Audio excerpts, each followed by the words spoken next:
Stephanie, and we are playing Dances with Kobolds.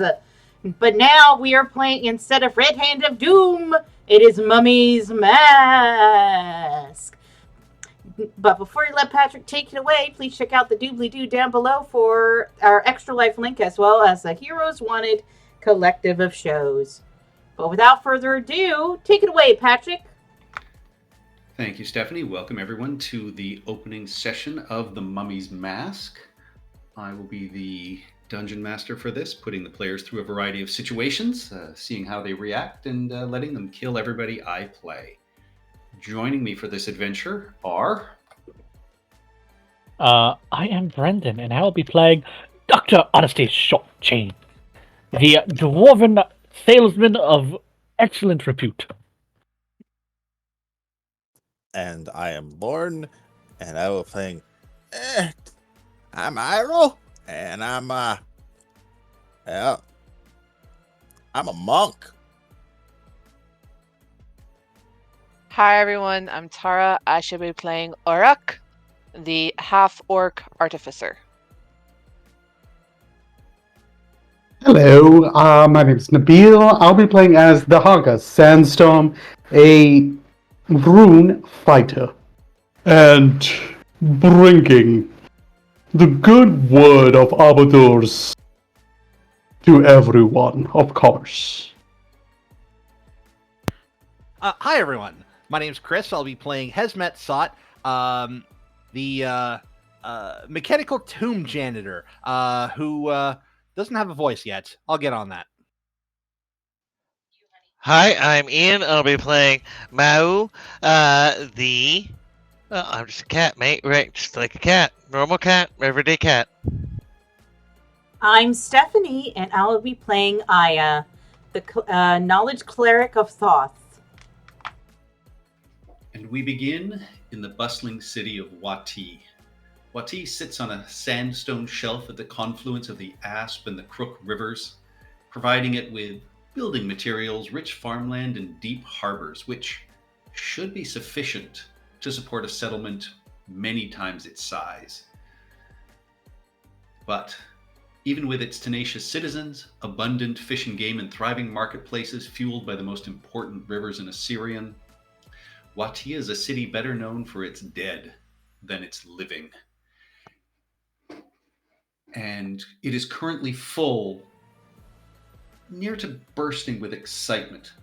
Adventurers from every corner of the Inner Sea region have assembled here beneath the hot Osirian sun,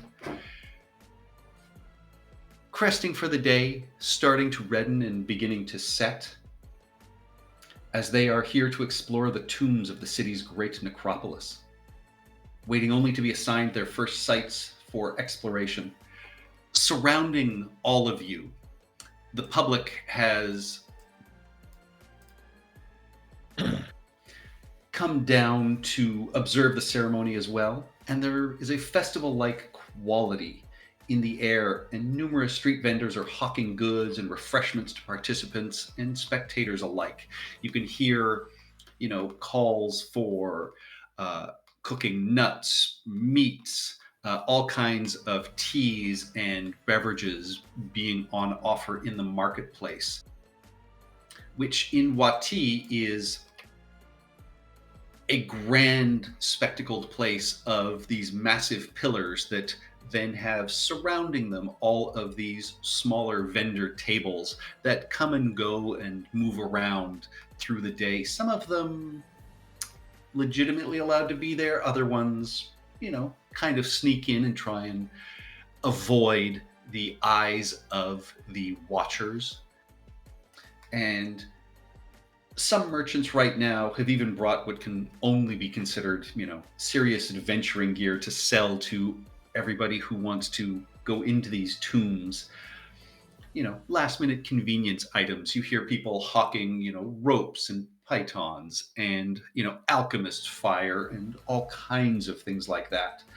And you also see merchants that have set up specific tables looking for items that the adventurers will be pulling out of tombs. You see people who are specifically looking for old parchments and maps, antique weaponry, pottery.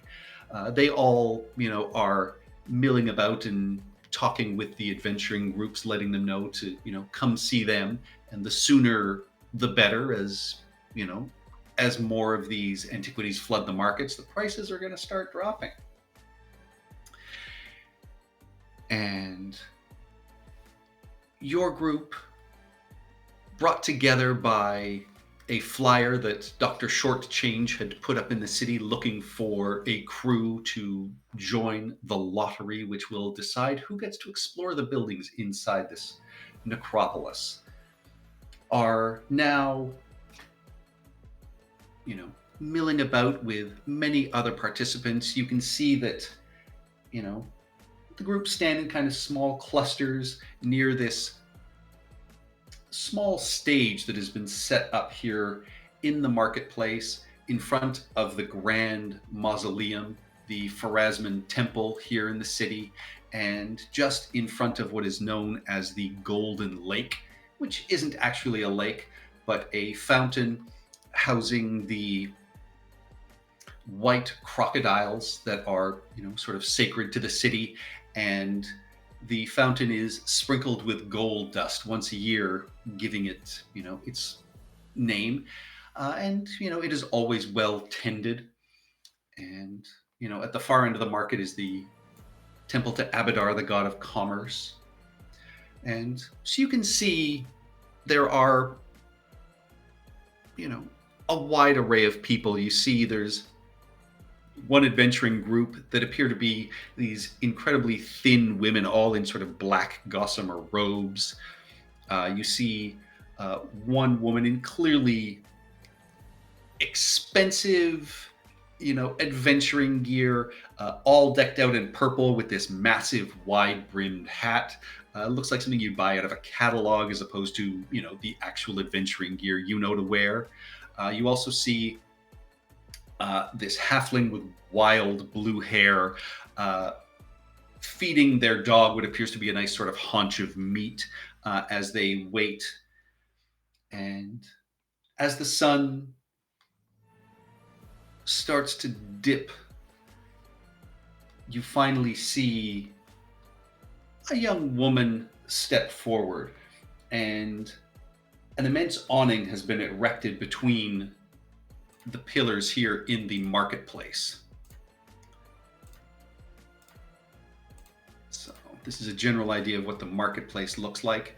And they've set up a small stage between some of these pillars.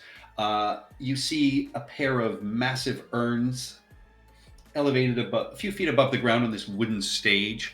You can see them dumping all of the locations inside the mausoleum for the adventurers to be assigned.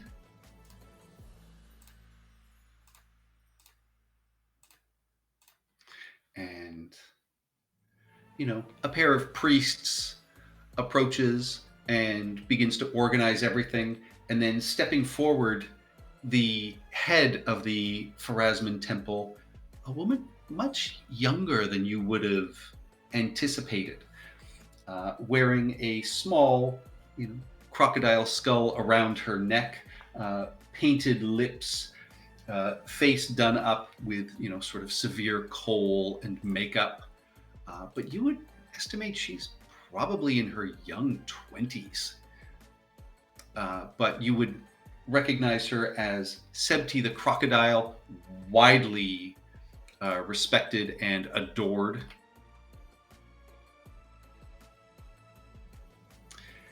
And as she steps forward, you can hear quiet sort of befall everybody as they clearly pay attention to anything she is going to say. And she looks out across the crowds, waits for full silence to descend, and then speaks. By order of Pharaoh Kepmet III, the Ruby Prince, we are to open the necropolis of Wati to the explorations of these gathered adventurers. You should understand, though, the history of this place and the reason it is sacred. Wati is, but once was, a great city, until the plague of madness cut amongst its thriving populace. In 2499, many were infected, and within a matter of months, much of the city fell to fever. That, when it did not immediately kill, drove mad its victims. More than half the city had fallen in painful, anguished death. Many of the survivors fled the city to make new homes elsewhere, but a stubborn minority remained, determined to reclaim their city. But of course, once the plague had run its course, their livelihoods collapsed. It took nearly half a millennium, but Wati's fortunes reversed, thanks to the Church of Pharasma. With the permission of Osirian's leader at the time, the Kelishite Sultan, the Pharasman priest Nefushepsis marched on Wati with a small army of alchemists, masons, and morticians under his banner, and consecrated the city to the Lady of Graves, beginning with a new monumental temple to Pharasma. And she gestures dramatically to the massive building behind her, the Grand Mausoleum. Over the next 30 years, Nefushepsis and his followers recovered the bodies of those slaughtered in the Plague of Madness from their hasty makeshift graves, and then the Pharasmans walled off that portion of the city that now makes up our necropolis, transforming it into a home of makeshift tombs for these dead. Thousands of corpses were given formal burial rites and reinterred in this dead copy of the living city where they once resided. Our necropolis. Their efforts revitalized Wati, and although we have never regained the dominance our city once held in the south, we have recovered greatly. Our necropolis is sacred. You must understand this, and it needs to be respected. We will begin the lottery now.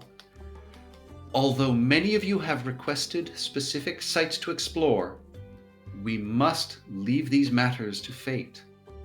The Lady of Graves is a far better judge of destiny than we of this mortal sphere. The gates of the necropolis will open at sunrise. Use this evening to prepare yourselves for the task ahead, and let these 3 rules guide you in your endeavors in this holy place. First, remember how this came to pass. The Plague of Madness was unleashed upon Wati while the religious authorities were engaged in infighting. The necropolis remains a holy place, and those who engage in needless conflicts and banditry are not only criminals, but accursed. Second, every slave's hut is a memorial. Every structure within our necropolis is a testament to the people who lived and died in the city. You will not vandalize or desecrate standing structures or tombs, but preserve them as the memorials they were intended to be. Some structures may be trapped or decrepit, but willful and unnecessary destruction will not be tolerated. Third, honor the departed. The dead are to be treated with dignity and respect. If the interred need to be disturbed to recover an antiquity or relic, they should be returned to their resting place carefully. It is understood that the ancient dead are often brittle, but there is never a need for a sarcophagus's contents to be similarly dumped on the ground. It should go without saying that this does not apply to the impure undead or other abominations those you are expected to purge. May you go in with the lady's blessing. And at this, she raises her hands. O Lady of the Graves, bless these here who have come upon the behest of your mighty servants, the great nation of Osirian. May you watch over them, guide their hands and actions as they proceed into your most sacred reliquaries. May their fates be just, and death not come to them before the time you've ordained. With that, the drawings begin. You see one of the priests dump a large amount of what is clearly papyrus name slips into one of these large urns. They stir it around with, a staff, pull it out, and then they open a large book. The first name that is pulled is a group called the Crypt Finders, and you see sort of very sunburned, curly-haired man step forward, is handed a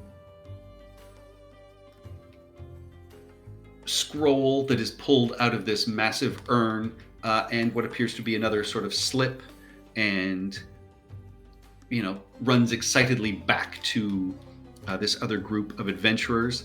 The next one called up is the halfling with the trained dog, and you see trailing behind them are what appear to be a collection of another half dozen halflings and what look like a pack of a dozen trained dogs.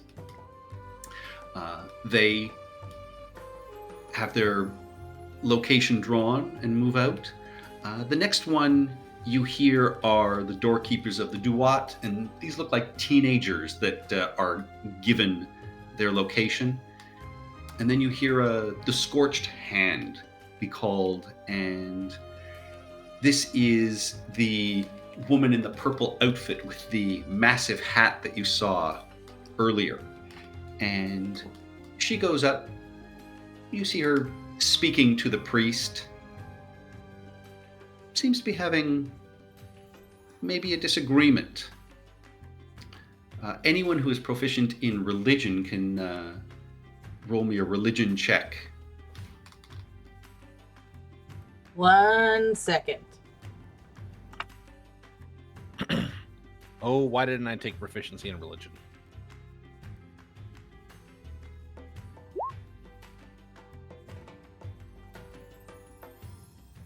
You recognize that the name Scorched Hand probably is a link to the god Nethys, which is the god of magic, but not much more than that. Unlike the previous adventurers that were called up, she does appear to be having words with this priest. Anyone who wishes who is proficient can give me an insight check.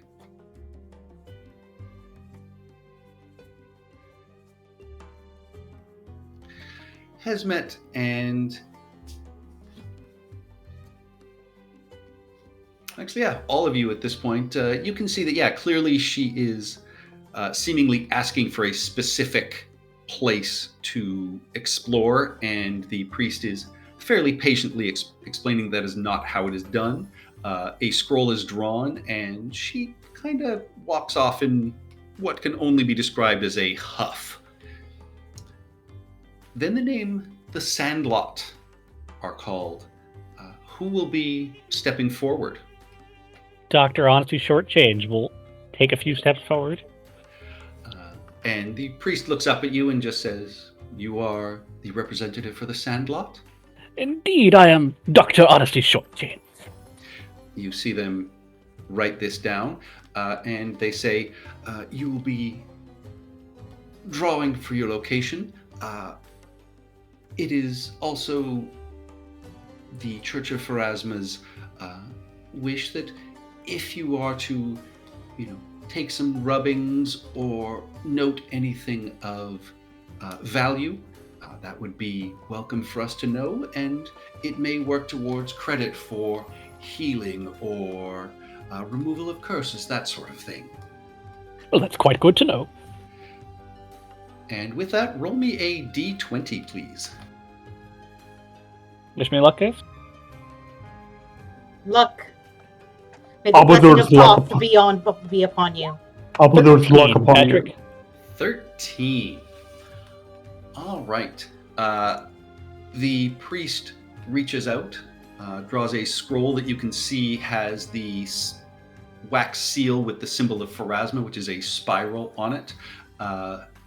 They look at it and go, "Oh, Akentepe's tomb. Good luck to you."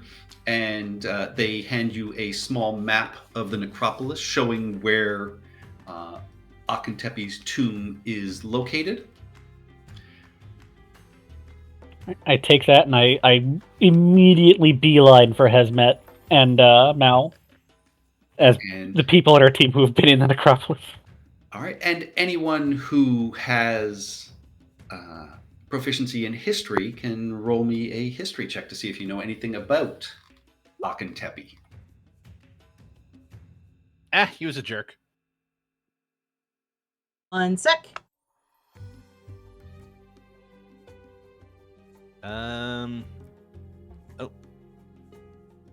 When I enter a ruin or dungeon, 18. purpose. Yeah. All right. Yes. You recognize that Akentepe was the head of a military family, moderately recognized, nobody especially famous, but the fact that this is an actual tomb that you were exploring, as opposed to a building or something else, gives you a little bit of hope that you may actually find some real treasures in here, but also may face real dangers. Ooh, I will quietly let the rest of the team know. And with that, many other adventuring groups have their locations drawn. Night is falling here.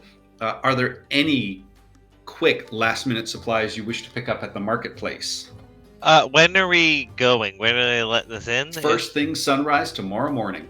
So can I use my let me go down to here. Either City Secrets or Wati Native to kind of figure out the fastest way for us to get to the tomb that isn't the gate. The gate is the fastest way. All right, good to know. Cutting through the necropolis, you will certainly know the dangerous places to avoid, where the gangs of ghouls reside and the other sort of horrors that exist in there. You know that everybody is also warned that, while there is no time limit in how long it takes you to explore everything, that the gates will be closed at sundown, and that the necropolis becomes more dangerous once night falls. So they don't recommend that you stay in there, but there is nothing prohibiting you from doing so. Right. So I have a safe place to stay in my little cubby, but they're gonna get eaten. Well, Cubby? Oh, for example, my backstory is I've been living underneath one of these tombs. Yeah. And so the tomb of Akentepe is on the far side of the necropolis, sort of in the northeast section. And so with that, is there anything you wish to pick up last minute? I just want to grab some ball bearings, really. Easy enough to find, though they do, as you make your way to one of these stalls, two other salespeople are immediately saying, "Oh, rope! We've got really strong rope. It's good. It's soft, but how can you can't just use ball bearings. You need some rope, maybe some alchemist fire. You might swarms of insects and nasty beasts. You need something that burns them. I don't know about anyone else, but I do not have much gold on me. Yeah. Same. I was going through. Neither do I. How much is- use some a tent for myself? Yeah. Thank you, but the ball bearings will work perfectly well. I would require some rope. How much would that set me back?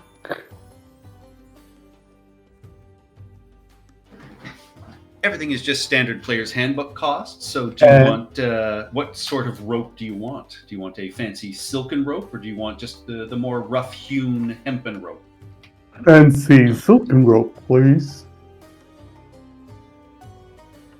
And I just Silken put, rope is 10 gold pieces. and I'll put that down. 10. And it is 1 gold piece for a bag of 1,000 ball bearings. I want to grab 2 of them because I want to. And- I don't know. Can I use them for my catapult spell? By the way. Claymore. As long as it's, I think it's 5 pounds or less, and an item. Perfect. Cool. That so like 1 bag for my catapult spell and then 1 bag for to like toss down wherever we need it. Basically. This is less of a catapult and more of a gun. It's a slingshot. Yeah, there you go. You know what? I'm going to do the thing that everyone absolutely should do. Every rogue in D&D absolutely should get, and never, ever, ever does. I'm getting a 10-foot pole. Oh. Can you hold a 10-foot pole? They're collapsible. Yes, They are. I would also I like a just mean 10 like pole. balance-wise when it's actually extended. And a grappling hook. I think I'll grab that too. I have a grappling hook, and I got an extra Oh. rope. I have like I have 3 things 2 of rope ropes as well. apparently. Yeah. I have Who's 100 feet tallest of in the rope. group? I'm Probably, assuming the Minotaur. yeah. All right, I'm gonna, as he's talking, I'm climbing the Minotaur, and I'm going to fall asleep between his horns. That looks like a nice flat place to sleep. And the Haka is just fuming mad, but he's not going to do anything about it. But his Yeah, you forward. can't disturb a sleeping cat. Yeah. After you've made your purchases, you make your way back to your rooms at the Tooth and Hookah, which is a moderate inn here in Wati, notable for having a well inside the space, and its mascot is in fact a sort of a runted crocodile, but it suits your needs as it is actually very close to the gates.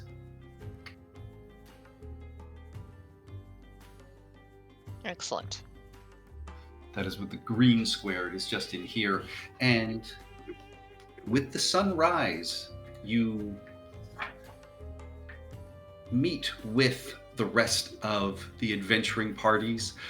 You can see that, the walls are always manned by the voices of the spire, which are sort of the law and the security forces of the Church of Pharasma, always making sure that the undead in the necropolis stay in the necropolis and preventing anyone from, wandering in who is not supposed to be there. And these gates are massive, and they, creak as they open.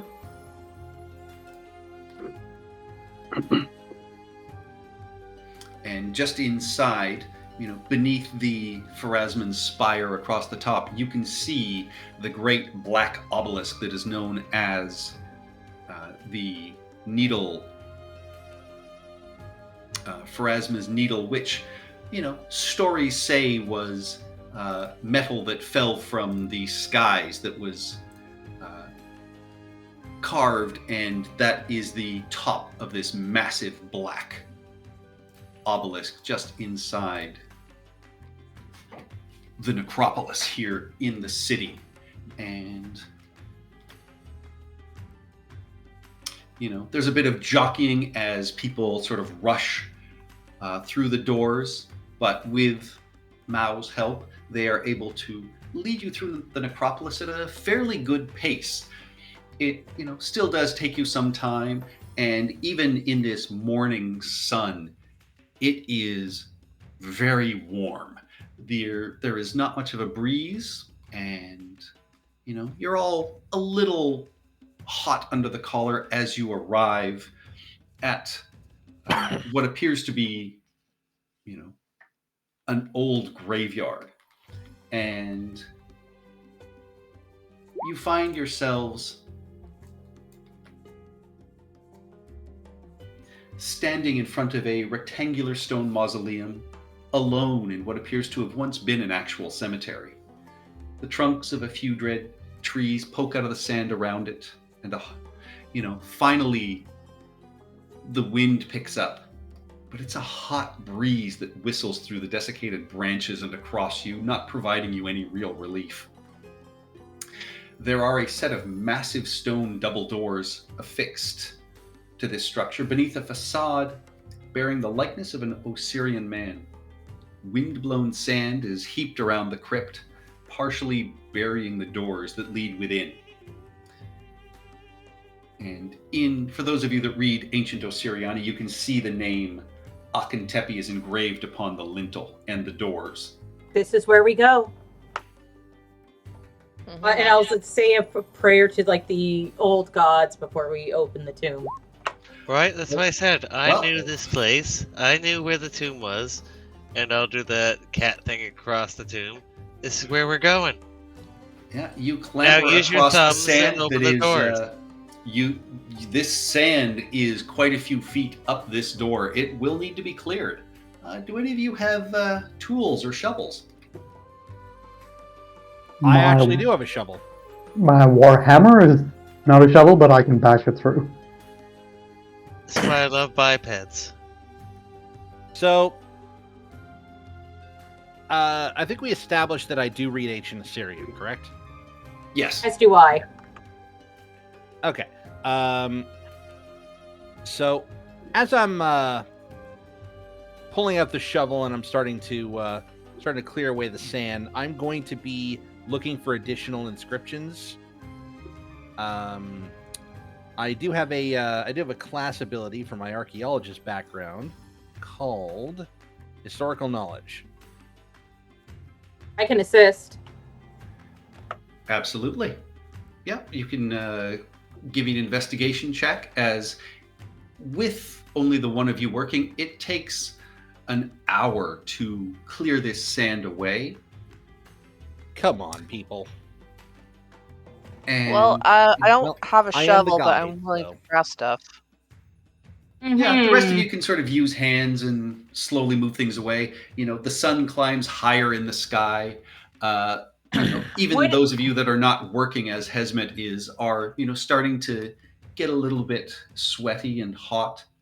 And as the sand is cleared, Hesmet, you do see that along with his name, there are the dates of Akentepi's birth and death, indicating that he was born in 2416, died in 2488, and with your historical knowledge, you recognize that this would be 11 years before the Plague of Madness decimated most of the city. It's from the So- before times. And you are looking at 10-foot tall stone doors. No visible handles or hinges. Anyone who's proficient in engineering can give me an engineering check, or you can give me an investigation check as well. I can guidance. Before I know the answer to that, I am going to use one use of Built for Success and roll a d4 on that. 14. You'd also be guidanced. 15.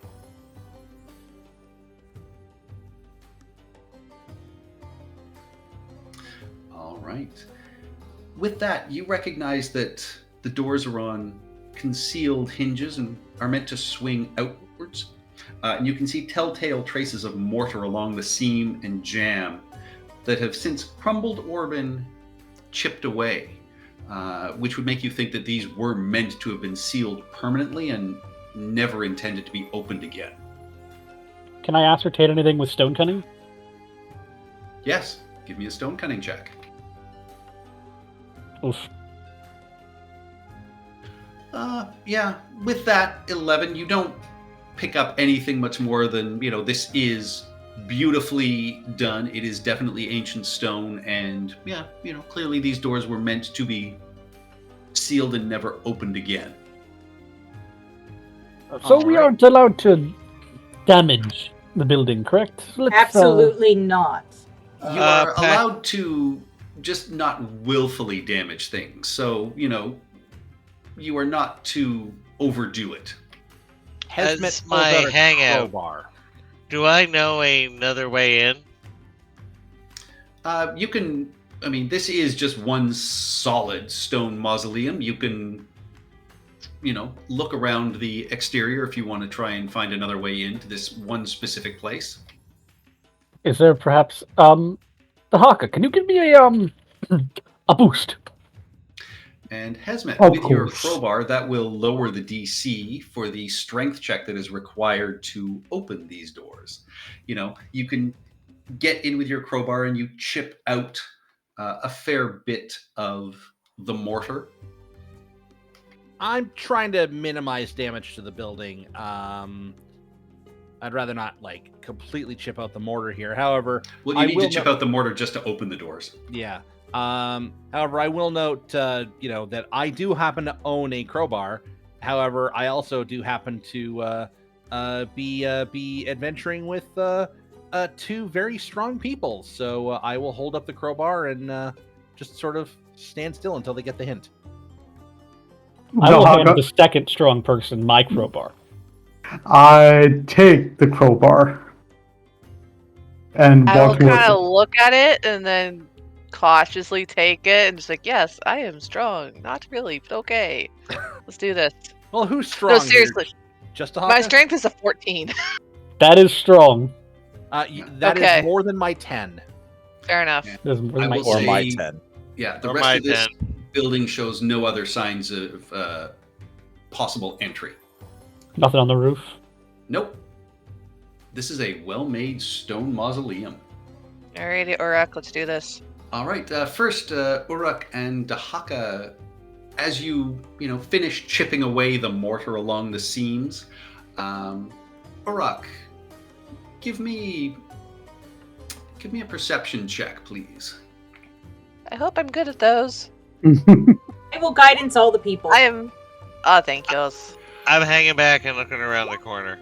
Yeah, Uruk, you think that this mortar chips away maybe a little too easily. It might have been a quick sort of patch job at some point in the past. But not recently, per se. No. But, Okay. you get the sense that maybe somebody has tried to or successfully broke in here at some point and closed it back up. But with I that, will. Yeah, I will make note of that and just pass that along. This may not be as untouched as we think. All right, so Dahaka or Uruk, you can give me athletic checks individually, or one can aid the other. How would you like to go about getting through this door? I can either assist Uruk. I have a 16 in athletics. Strength. Yeah, I think I should help Haka there. All right. So, what do you need? Athletics Guidance! and guidance. Okay.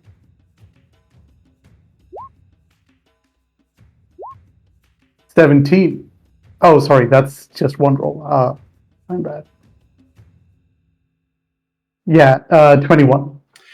With a 21, you are successfully able to, with Uruk's help, crack this door. There is almost a hiss of stale air as the door swings outwards. Reminds me of my mother's cooking. Inside, you see a rectangular room, empty save for some engravings and basic fixtures upon the wall. Ahead of you, an immense stone wheel A layer of sand and dust covers the floor, lying in a thicker layer to the south towards this massive wheel. All 4 of the walls bear sunk relief engravings and hieroglyphs, and small stone faces are affixed to the walls at about shoulder height in each corner. The stone wheel to the south is engraved with a large spiral that you all recognize as the symbol of Pharasma, and is set in stone tracks in the floor and ceiling.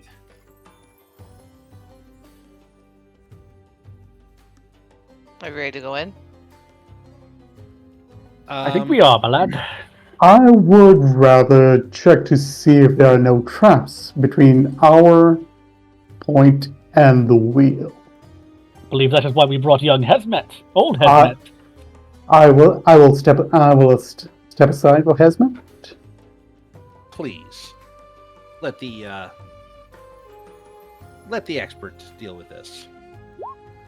24 investigation to examine the floor in this place. Yeah, you examine the floor sort of in front of you in the door here, and, between the stale air, the dust, and the sand, you would think that nobody has entered this room for at least a few decades, and you find no traps on the floor and, nothing that sets off any of your suspicions.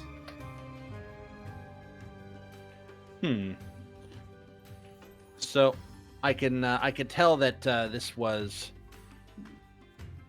a few decades, if not a few centuries. So, I will cautiously step in and take a look around. Yeah, and you see ancient Osiriani hieroglyphs on the wall, and you recognize that 2 of the sort of faces in the corner are of Pharasma. Anyone with a proficiency in religion can roll me for the others. But yeah, you step inside and, other than the dust and sand, you feel like you're the first person who's been in here for quite some time. Feels homey. 21! I know my religion! You do, and especially you recognize the other likenesses, as they are of Anubis, the ancient Osirian god of burials and mummification, so well known to you and your family. Oh, it is good to see the old gods as they once were. Ah, yes. I haven't been in a tomb in, a month and a half. What do you make of that thing, the wheel, Mr. Hesmet? Well, I can tell you that this is a ancient sealed tomb door. There are various mechanisms for securing them. This is the primary entrance to the crypts below. Is there an obvious way to open this, or is this sealed in some sort of hidden way? You can give me an investigation, or you can give me a stone cunning, Dr. Shortchange. 12. Yeah, this doesn't appear to be anything more than a really heavy-ass wheel that can roll along these tracks. You think it will just take a lot of strength. And Hesmet, you would understand that you also see, looking at this mechanism, nothing to hold it in place. So this is simple and devious. Yep, it's designed to just be a big, heavy, round rock that rolls in place once and doesn't come back out. You can roll it back, but it's going to take a lot of work. The Haga cracks his knuckles. Please step out of the way. Wait. I've got, maybe help you? Yes, I would recommend if we have a block and tackle. I or want a block and levers. tackle in town. Yes. Fine. If you want to do it intellectually, fine. I step back. And Oh, I'll no. pull out. I want It- to have it- a way to secure it after. I'll pull out some pythons as well. Do you think this is too It's- much destruction? Sandstone isn't really good on, for holding pythons. Yeah, this is I'm considered wondering. to be necessary modification. It's not going to be the kind of damage that they're talking about. Now, if you wanted to say carve off one of these carve off one of these frescoes on the wall and try to take it back with you whole, then yes, all of the gods are going to curse you all the time. But That is accurate. yes, this is fine. Gonna look around the corner. Yeah, you see this giant wheel on tracks.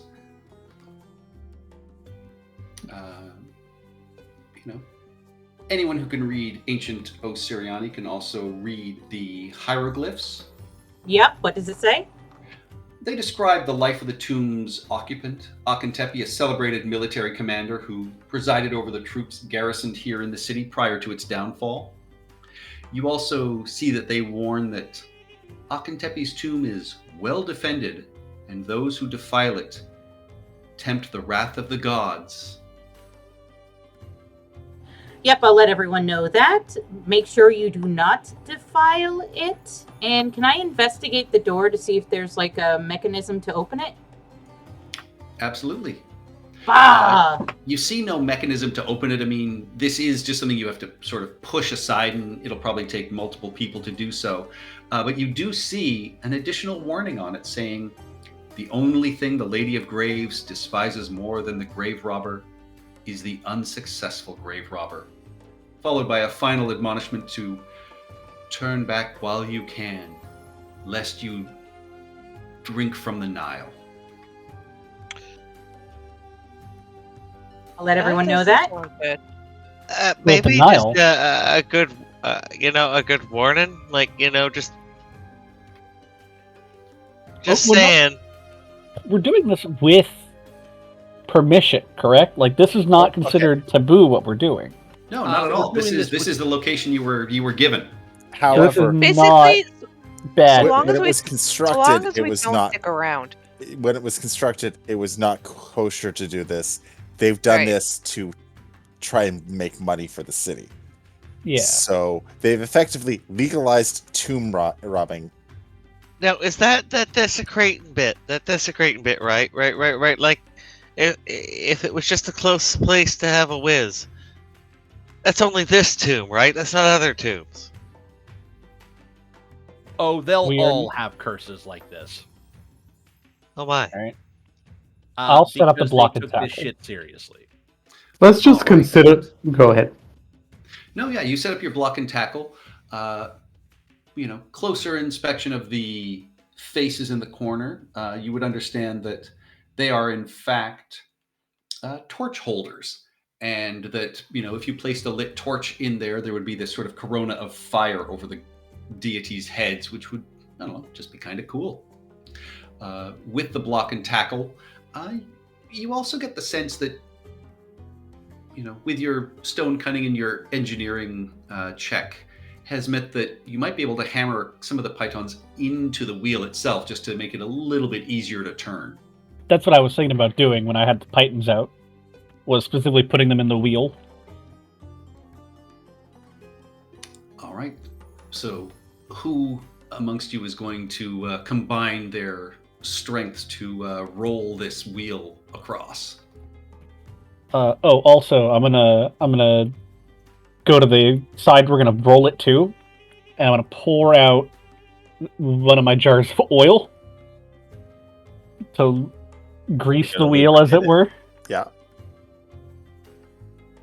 I will step Okay. forward with my good friend Dahaka.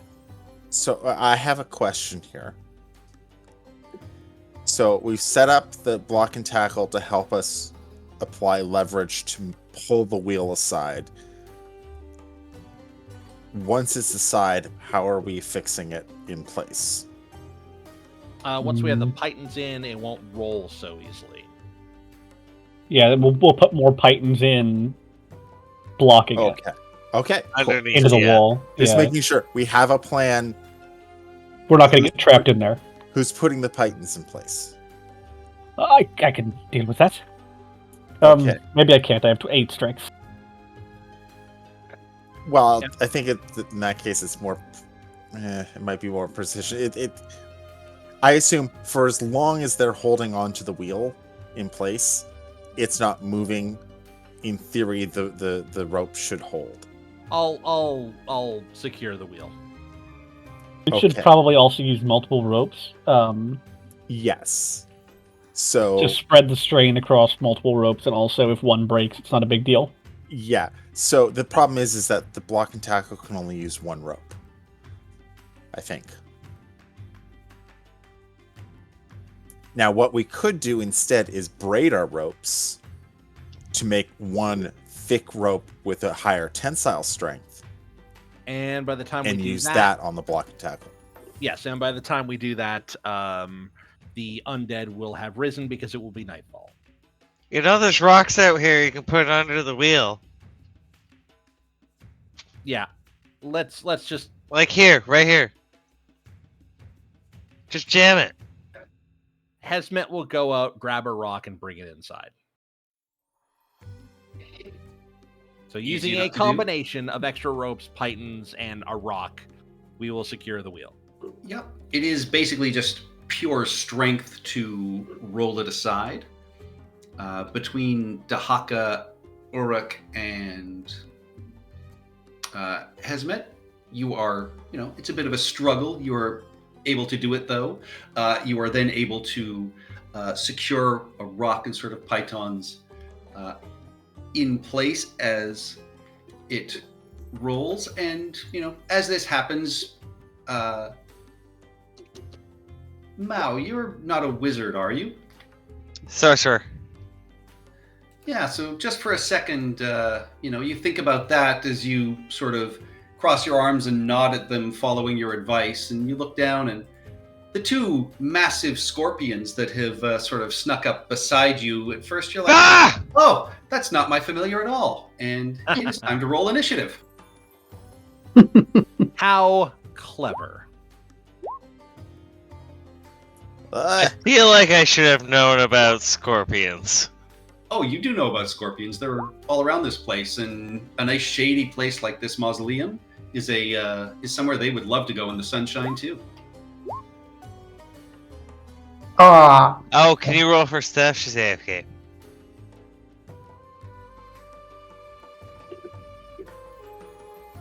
Stephanie.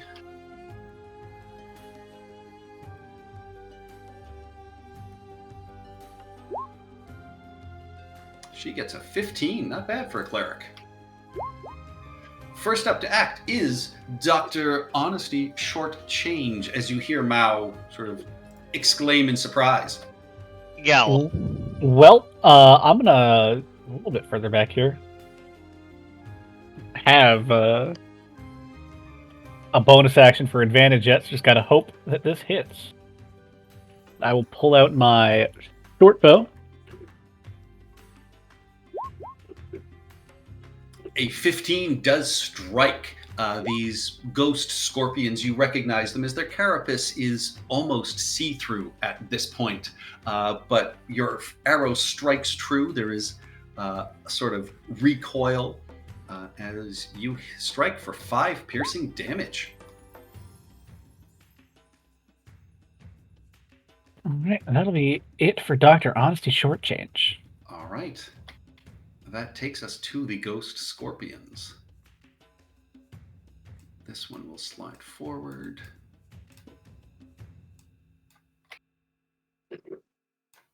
And Hey, Phil, get out. Go. the first one on your right will attempt to sting you as their tail whips around, but that is a 7, which misses. And then the other one will attempt to grab you in its claws, Mao. I'm 16 spatting at to the hit. first one. Yeah, that hits. For 4 bludgeoning damage, as it just smacks you with its closed claw and sort of starts slowly crushing you. That takes us to Mao. How do you respond to this? Was that a grapple attempt or just attack? Just an attack. They can't Alright. grapple, but it's, I mean, if they're clawing you, it's just bruising, bludgeoning damage. They're pinching you. Alright. Yeah, I don't like that. I'm growling quite loudly. Oh god, someone put the cat out. Alright, so I just watched everyone, pull out the sand for this door. The door's open now, right? Yes. The sand's on either side. Can I try and bury one of these, scorpions in sand and take off? You can certainly try. Uh, This will be a contested athletics check then. I was Yeah. actually checking with if I could use mold earth to just, because we just piled up the sand on either Oh yeah, if side you of want to the use door, Mold right? Earth, yeah, absolutely. Yeah. You're just gonna like litter box kick it, aren't you? Yeah, nobody asked me if I had this before when we were trying to dig it out, so I just sat there. But yeah, I'm gonna try and do that on one, and then I'm using my climb speed up the fucking monument. Yeah, absolutely. So yeah, you call this dirt over, and it just covers over this one scorpion. And then yeah, you clamber up the wall. The other one will get an attack of opportunity. It's strikes out with its tail. That is a natural 1 though, which misses. So Mao, you have scampered up the front of this mausoleum and are safe from this scorpion. And it hears in its mind, die in a fire. And I'm hissing at the top of the monument and yowling for the party to come out. And with that, we go to Aya. If that's Steph, she's still AFK. That is Steph. So we will go to Dahaka.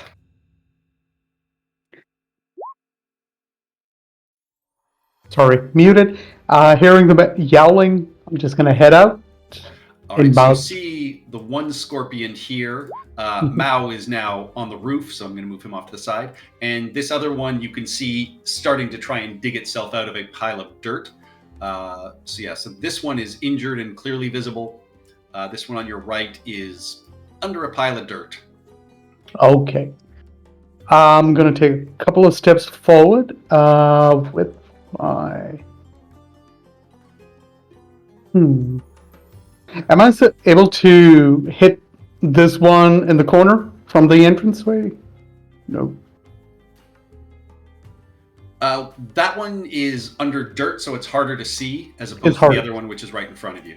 Okay, So so you can certainly do it. It'll have partial cover just because it's underneath a pile 5 feet of dirt now. okay, so I'm just gonna step to the corner and bring my great axe down on this scorpion. Let's see, which one is it?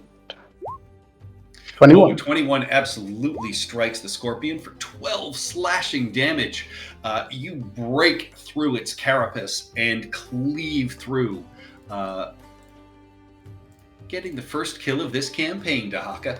Nice. In the name of Balbator. And I'm gonna finish my turn by taking a step forward towards the scorpion, and that's it for me. All right. Steph's sitting Correct. down. Okay. Aya. So you've just seen Dahaka rush outside. She does not have her headset on. She's taking off Oh, her sweater. shit. Give her 2 more seconds. Then we'll go to Uruk. Right here. Here she is. Is it Sorry, me I'm right here. or- Can you hear me? Yeah. Yes. All right. So we'll do Aya. So Dahaka has raced outside where he absolutely cleaved through one of these scorpions. The other one in front of him is starting to dig out of a pile of dirt that Mao has buried it under. What would you like to do? Sacred Flame! Sacred Flame. That is an 11, which fails. It takes 3 radiant damage as it begins to clear out of the ground. And I back away. All right. Uruk. How do I not have a sling and I have the friggin' magic stone spell? Because that's what I'm going to do. I'm going to bonus You can action. throw that. I know. I'm just saying, like, why do I not have a sling? I should have picked up a sling. Anyways, You can say you picked up a sling. all right. So I'm going to scoop down, pick up a couple of pebbles. My bonus action is going to be cast magic stone on them, and then I'm going to just close my friggin' sheet. Once I reopen my sheet, I will step forward and I will slingshot my magic stone at them. So let me add slingshot. Sling. There we go. Bing. And so this thing move forward. Oh, I can barely see it. I think if I step right here. No, you Is that can enough see of a it line of zipping sight? into- Yep. Perfect. Let me just double check the damage on Magic Stone. On a hit, the target takes bludgeoning damage equal to 1d6 plus my spellcasting ability modifier. Cool. So, sling to hit. See if it hits. That's An probably a 8 whiff. bounces harmlessly off the dirt.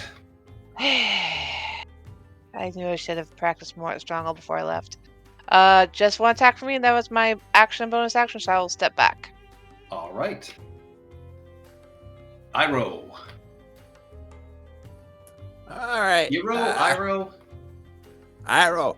Iroh. Yeah. Okay. What? So he's half buried, right? Yes. Okay. That don't make good sense. All right. 10, 25. And I'm gonna go pop. Haha. Oh, a 16 absolutely strikes for 5 bludgeoning damage, cracking more of the shell and spraying some of this dirt across the ground. And how damaged is he? He looks quite damaged, definitely bloodied, but still standing. All right. I'm gonna swing around, grab onto his stinger, and that hit. 15 absolutely hits. That kill him? It does. You grab I its drive tail- the stinger home. Yeah, driving it through the cracked carapace from your quarterstaff, and it twitches and shakes and then lies still. You have survived your first combat encounter. You are out of initiative. Huzzah! Sorry, Hesmet. Oh, that's okay. I'm here more on an advisory capacity than anything else.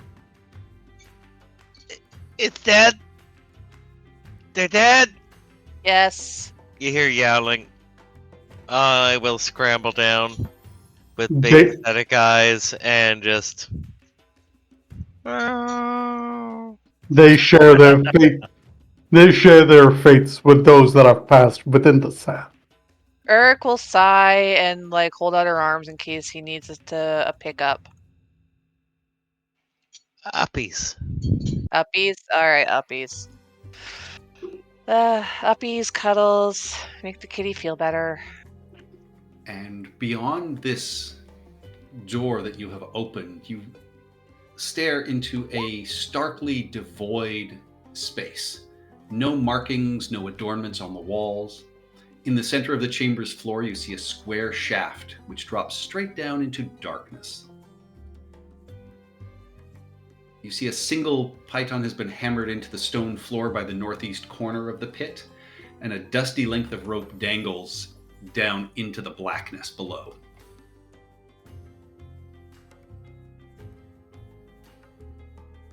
Can I make a suggestion?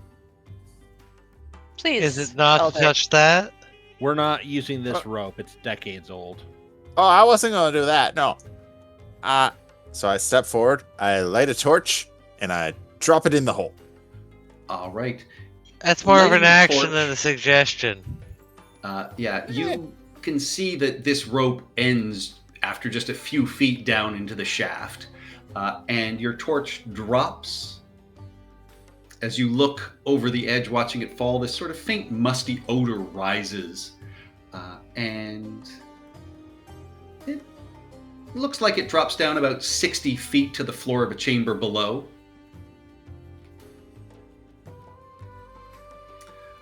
Dr. Shortchange, you can give me a stone cunning roll if you would like. Stone cunning away. 15. You would think that this shaft is an example of superior masonry, deliberately constructed to be very difficult to climb. And yeah, difficult to go up or down. Another simple but effective method of keeping tomb robbers out. All right, I'll take my 2 ropes, and I will start tying knots every few feet for handholds, and tie them together so that it's deep, long enough to go down to the shaft. Well, okay. How many did we recover our sets of rope from the door, or is that still used to brace it? No, you can recover all of those. Okay. Just because you never know. I do have a Dungeoneer's pack, so I do have rope as well. Yeah, I figure handholds every few feet, every couple feet maybe, would take a good amount of length out. So 2 ropes to get down to the bottom. I have 1 rope, silicon rope you can use as well. Okay, so we have more than enough rope for this because the hole was how many feet again? 60. 60. Okay, so I have 100 feet of rope. Yeah, I'm using my 100 feet of rope. 100 feet of rope. We'll have yours and all the other ropes. Yeah, literally, we're going to put 2 down just so that we have the ability to drop 2 people at once. And if we need to, at the end, when someone comes up, we can have someone pulling up. With both ropes. I'm say I used 3 of the pythons that are holding up the thing, so I'll put my other 2 pythons down into the ground for us to secure these 2. Easy enough to do.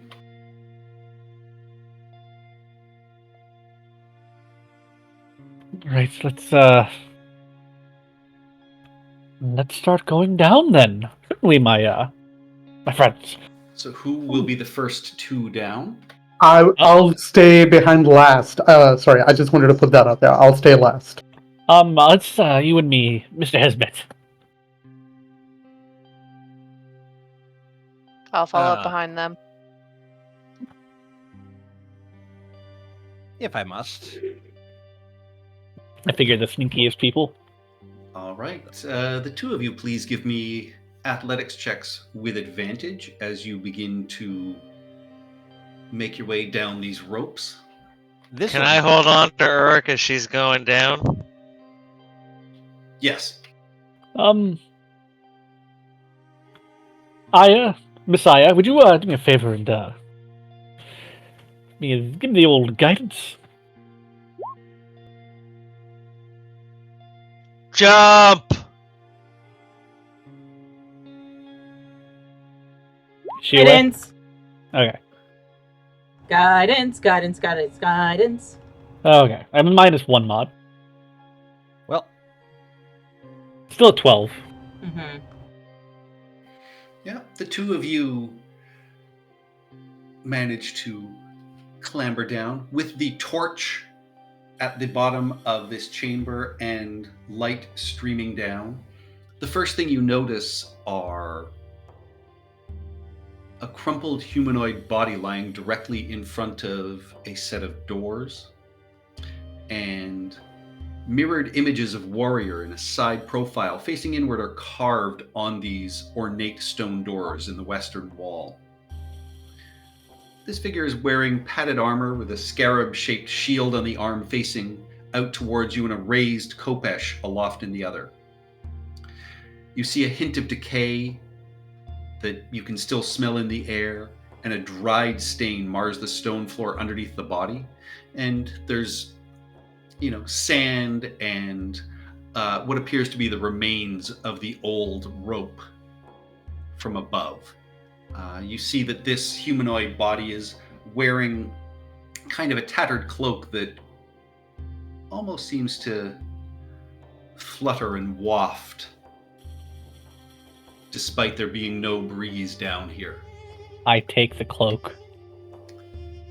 All right. Do you mention anything to anybody else as the second pair comes down? No. But I will discuss it later. I assume I'm making an assumption that this is a grave robber, and therefore his corpse is not being protected by the the general rules.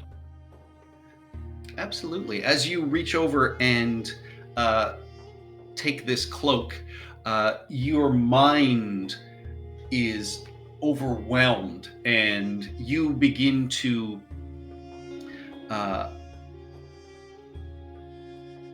hear the sound of laughter coming from above, and in a language you don't understand, as it is ancient Osiriani, you hear something being said. You hear the sneak of a rope being cut and the laughter of someone leaving above you. Is this like in my mind a flashback to what happened to this gentleman, or is this happening to our current? It's like a haunting. You would understand that this sometimes happens from the things that are left behind of places of death. So there's no effect on you, but you know, as you stare up into this, give me a wisdom saving throw. 9.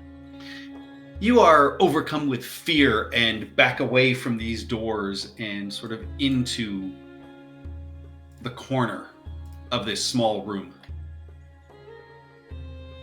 And who is the, at this point, the second pair can descend? Who will that be? I said I was going down right behind them, so it'll be me and I guess Mouse. Oh, God, Well, no! now it's on you. I Yeah. would go down. All Yeah. right, so Iro and Uruk, you can give me athletics checks with advantage. No, we're not going down first. No, what are you doing? You didn't go down first. Hazmat and Dr. Shortchange went down first. Yeah. Oh boy. Second. Yeah, we couldn't have gotten guidance on that. Yeah, sorry, I turned off. I would have given you guidance. Yep. Good thing I was going last. Yep, you both make it down just in time to see Dr. Shortchange backing away from this dead body on the floor, holding what appears to be an old sort of woven gray cloak that, you know, they sort of fasten around their body, and you can see it almost flutters.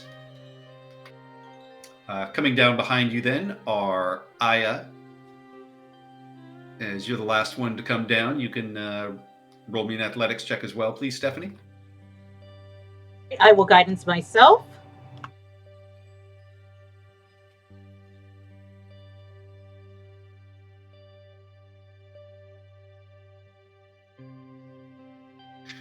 Yeah, you make it down without any issue. So you all find yourselves in this small room. Again, on the doors across from you, you see, you know, the image of a warrior in side profile, wearing this padded armor with a scarab-shaped shield on one arm and a raised khopesh in the other. Oh. And then this crumpled body on the ground with a, you know, bit of a blood stain dried up underneath them. At first my eyes will go to the artwork around the tomb, and she'll get like a nostalgic view in her eyes, like, oh yes, this is my people and my history and what we once were. And then all of a sudden she's going to notice the dead body and go like, oh. Unlike most things, this guy saw it coming. Ooh, that's a terrible way to go. And I will come to the dead body and I will begin doing like last rites to Hoth and praying. And... Don't know that I would do that, Messiah. What do you mean? And I'm just praying over the body. I'm not touching it. I do believe this was a grave robber. Probably whoever opened the door. Well, if they were a grave robber, they've probably been here a while, and they've probably suffered enough. But we don't know that, and we are not the people who should give final judgment. Only the gods can. So, in the absence of knowing the intentions of this individual, I will still give them last rites and put their soul to sleep. The intentions of the pancakes in front of the door to the treasure? We will have a I- discussion on this later. I did see a vision. Well, how would you see a vision? You didn't touch or desecrate the body now, did you? I mean, I touched the body as I entered, came down here, but I heard it. I heard the rope getting cut, and a laugh. I'm rolling an insight check, but I know just like touching it would do something like that, or did he do something more? Is he lying to me? You would think that, I mean, if, somebody dies badly, they can leave vestiges of their final moments as a sort of haunt that sometimes need to be dealt with. Did the voices say anything? Query. Just a chuckle.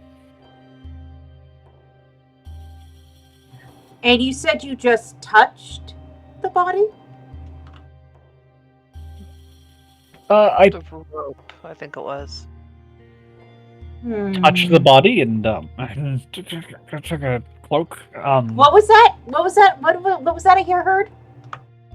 Well, I relieved the grave robber, I will point out, of his cloak. Observation. Why would you do that? So you touched the Because body. he is a grave robber. You don't know. I look up, I point at the You rope that has stood. been clearly cut. The fact that we decided someone has already broken into here, and the corpse that is laying on the ground. Why would someone bring someone like this into here and just cut the rope after I him? think that whoever cut it is one of the people, or one of the defense mechanisms of this tomb. Now, what did you actually see in your vision thing there? Well, I picked up the cloak and put it in my bag and saw this gentleman fall from the thing, the shaft, and the rope be cut, and heard a cackle. That sounds to me like a grave robber being punished. What do I Or think? it sounds to me like you just got double crossed. But what happens to a grave Well- robber? Grave robber. Observation.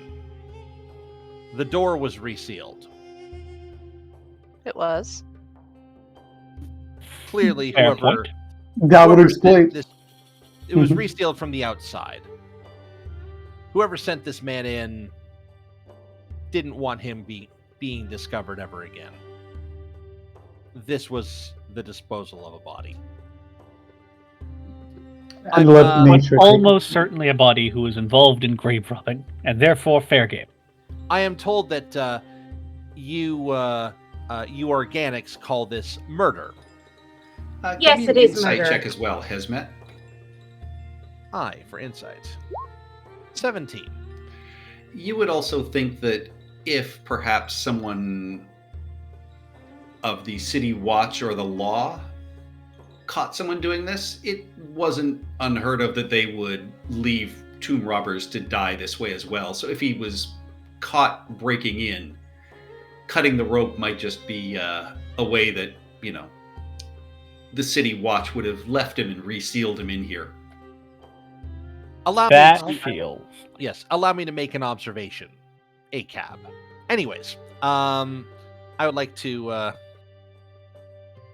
examine this body and see if I can find any remnants of equipment.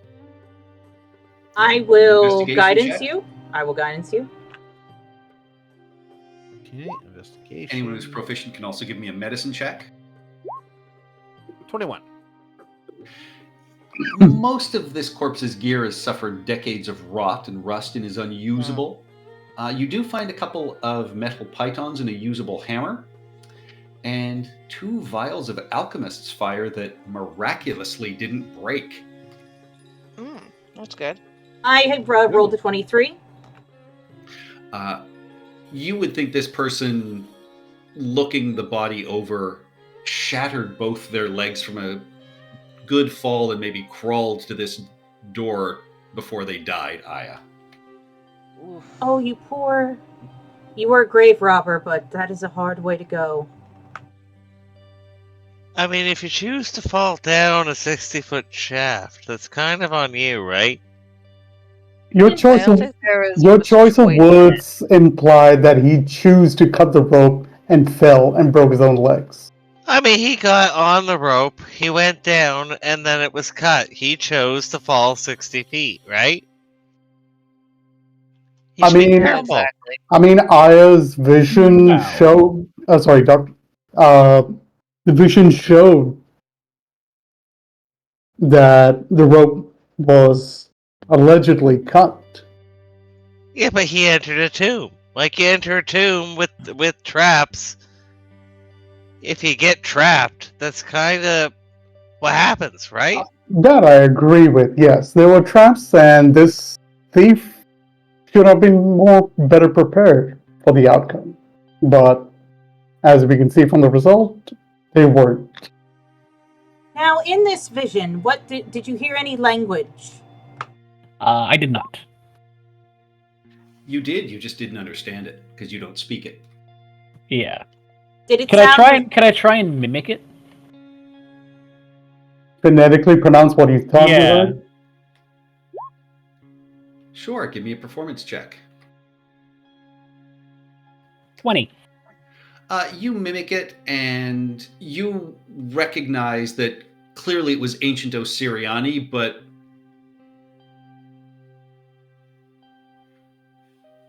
you can't tell whether it was someone that was known or whether it was a guard, but it was, more of a fragment of a sentence just saying, "You get what you deserve." Ooh. Yeah, Yep, grave standard. robber. Yeah, standard procedure. All right, so I'm looking over this door for traps. I rolled a 9. Yeah. Doesn't appear to be trapped. All right. Does it appear to be locked? No. All right. I will advise everyone to step back while I open the tomb, please. Before you open the door, I am going to take the south side wall. Here. Am I still frightened of the door? It passes after about a minute. Right. And if Mao would like to stand with me or be in a more safer. No, I'm Well- gonna jump down and go off. And Okay. just for edification, you weren't scared of the door. You were scared of the shaft. Looking up that Oh, shaft really okay. scared you.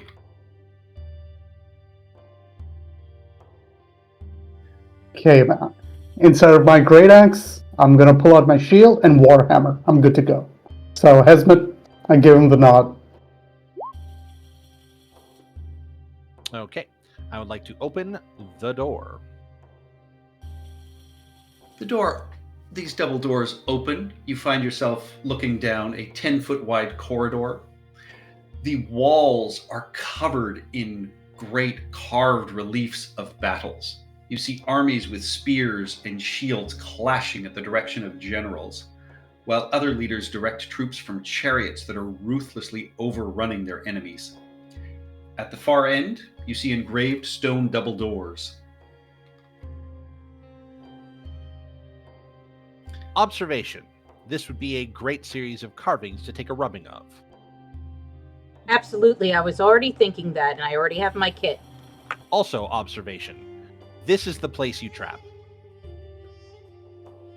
So I would like to haul out my 10-foot pole.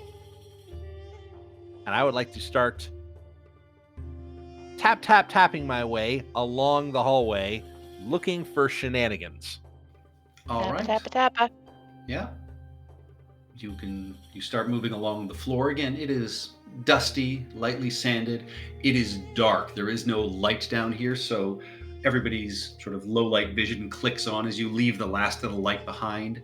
I'm Pyro's holding my torch torch. is the only light you have so far going forward. Here's a I question. guess I will stand up here to get better light. Do auto gnomes have dark vision? I don't think they do.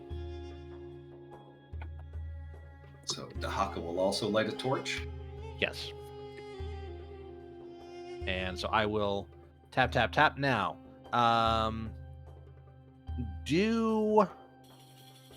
does my knowledge engineering come into play here, or is this just investigate for traps? You can give me a knowledge engineering check as you explore the floor and the bas relief. All right, 14. 14, solid stone, really well carved. What catches your eye are the engravings on the inside of the far doors as you get closer, and the light hits them. You recognize that they resemble the ones on the door you just went through, except that Akentepi is now depicted as an older man riding in a chariot. You recognize the same scarab shield, but their other arm points at the own reflected depiction on the door behind you now. You know, this is a very common depiction of, you know, somebody's life. He was clearly a warrior and had, you know, delight in battles. All right, I'll battles and chariots armies. Okay, so I will continue to tap all the way to the end. And what's everybody else doing while Hesmet is tapping down the hallway? Dahaka, Behind. yes, one step back behind Hazmat. I don't go any farther than here. You are checking the whole length of the hallway, right? Yes.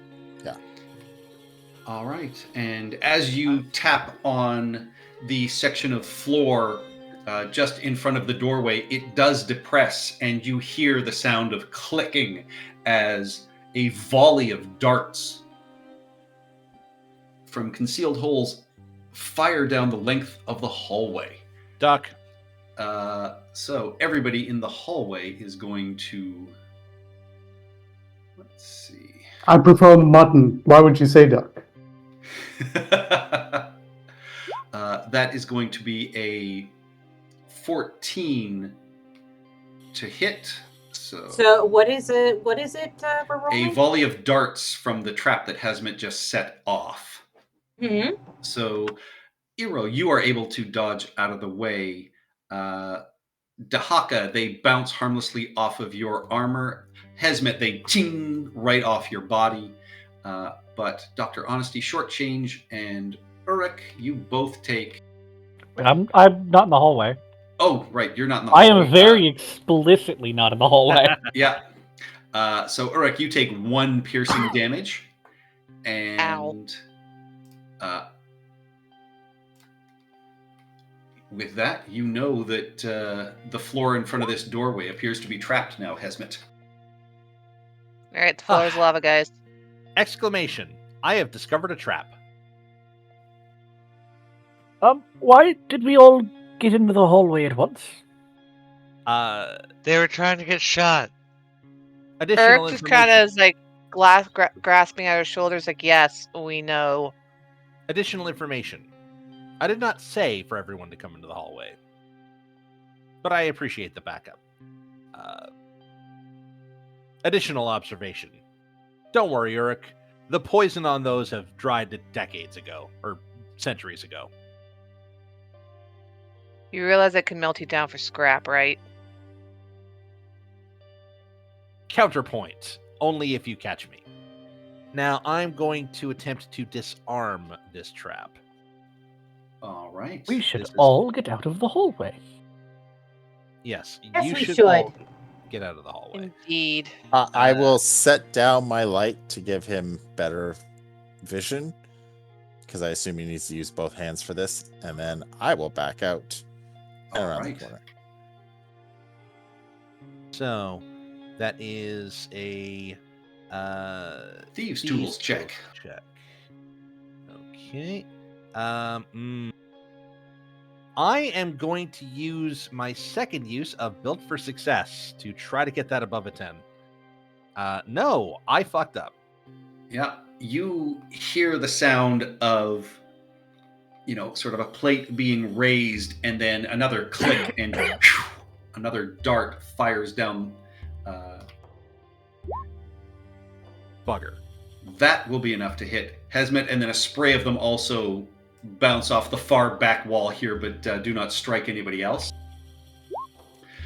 You also take 1 piercing damage, Hesmet. Oh, after that spray goes under, I'm just like hiding under Aya. And hero. It's okay, Mal. It's okay. Iroh. Whatever, take the shot. Annoyance. Hesmet, would you like me to give it a try? Mr. Hesmet? Response. It's your funeral. Having seen this now twice, do I know if there's any safe place in the hallway to stand? No, there does not appear to be a safe place in the hallway to stand. Can I jam some iron spikes into some holes and make these and like jam up some of these dart spitters?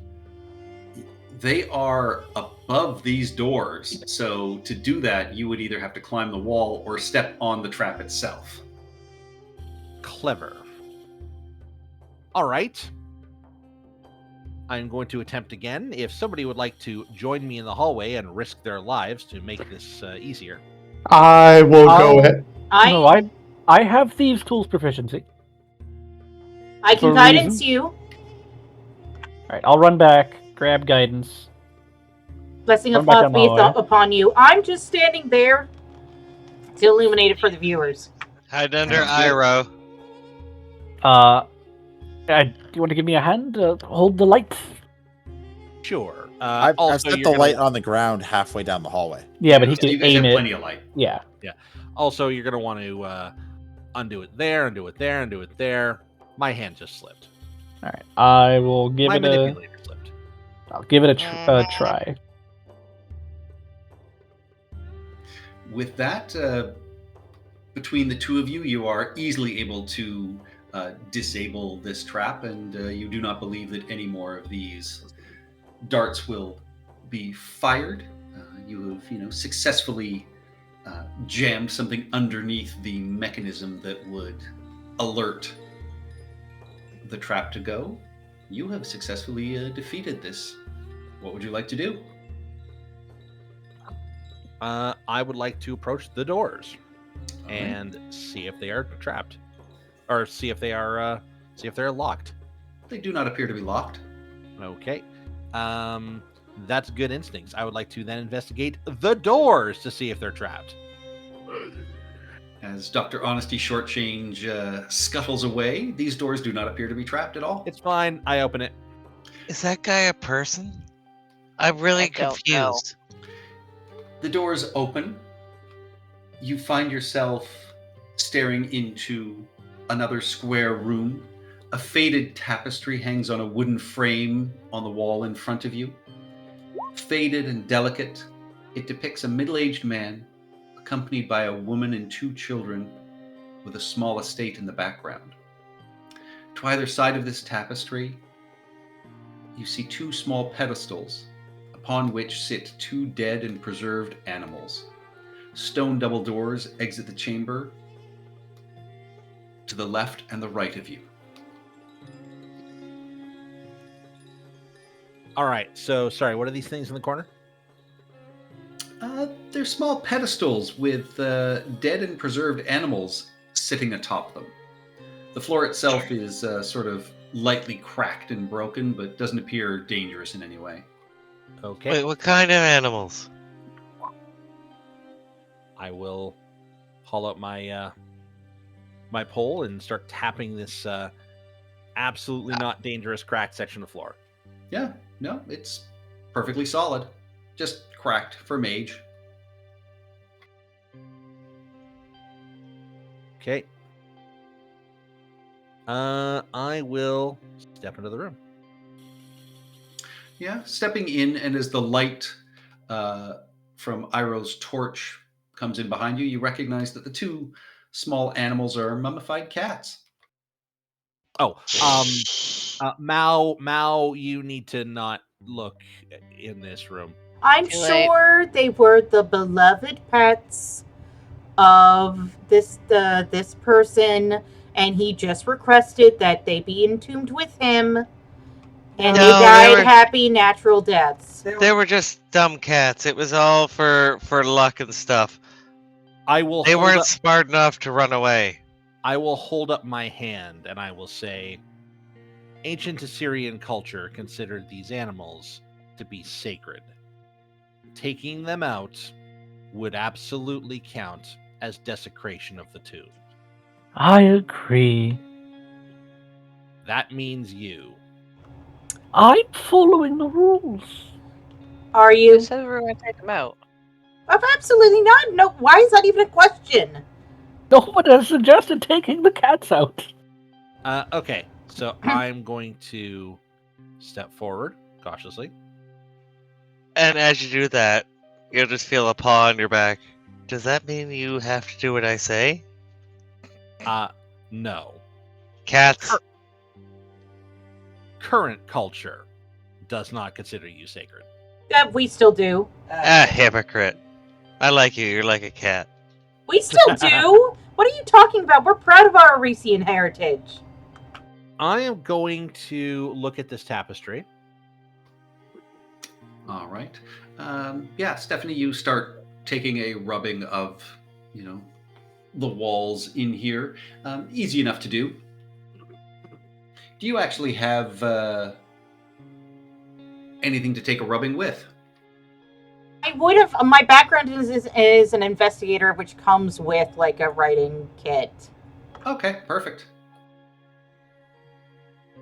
The tapestry, you recognize from the carvings again, Akentepe. Give me a perception check, please, Hesmet. 11. Yeah.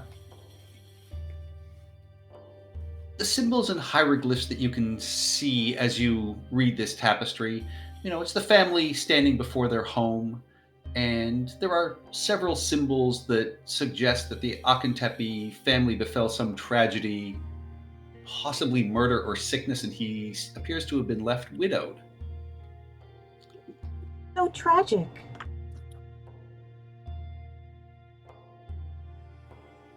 Anyone with a proficiency in history can give me a history check as well, please. All right, that's what I'm here for. Knowledge nobility count? I just pull up the record. 17. You would both think that, you would infer that the family is probably interred somewhere else, and this tomb was prepared much later after Akentepe's continued military career. You wouldn't presume that they would be in this complex.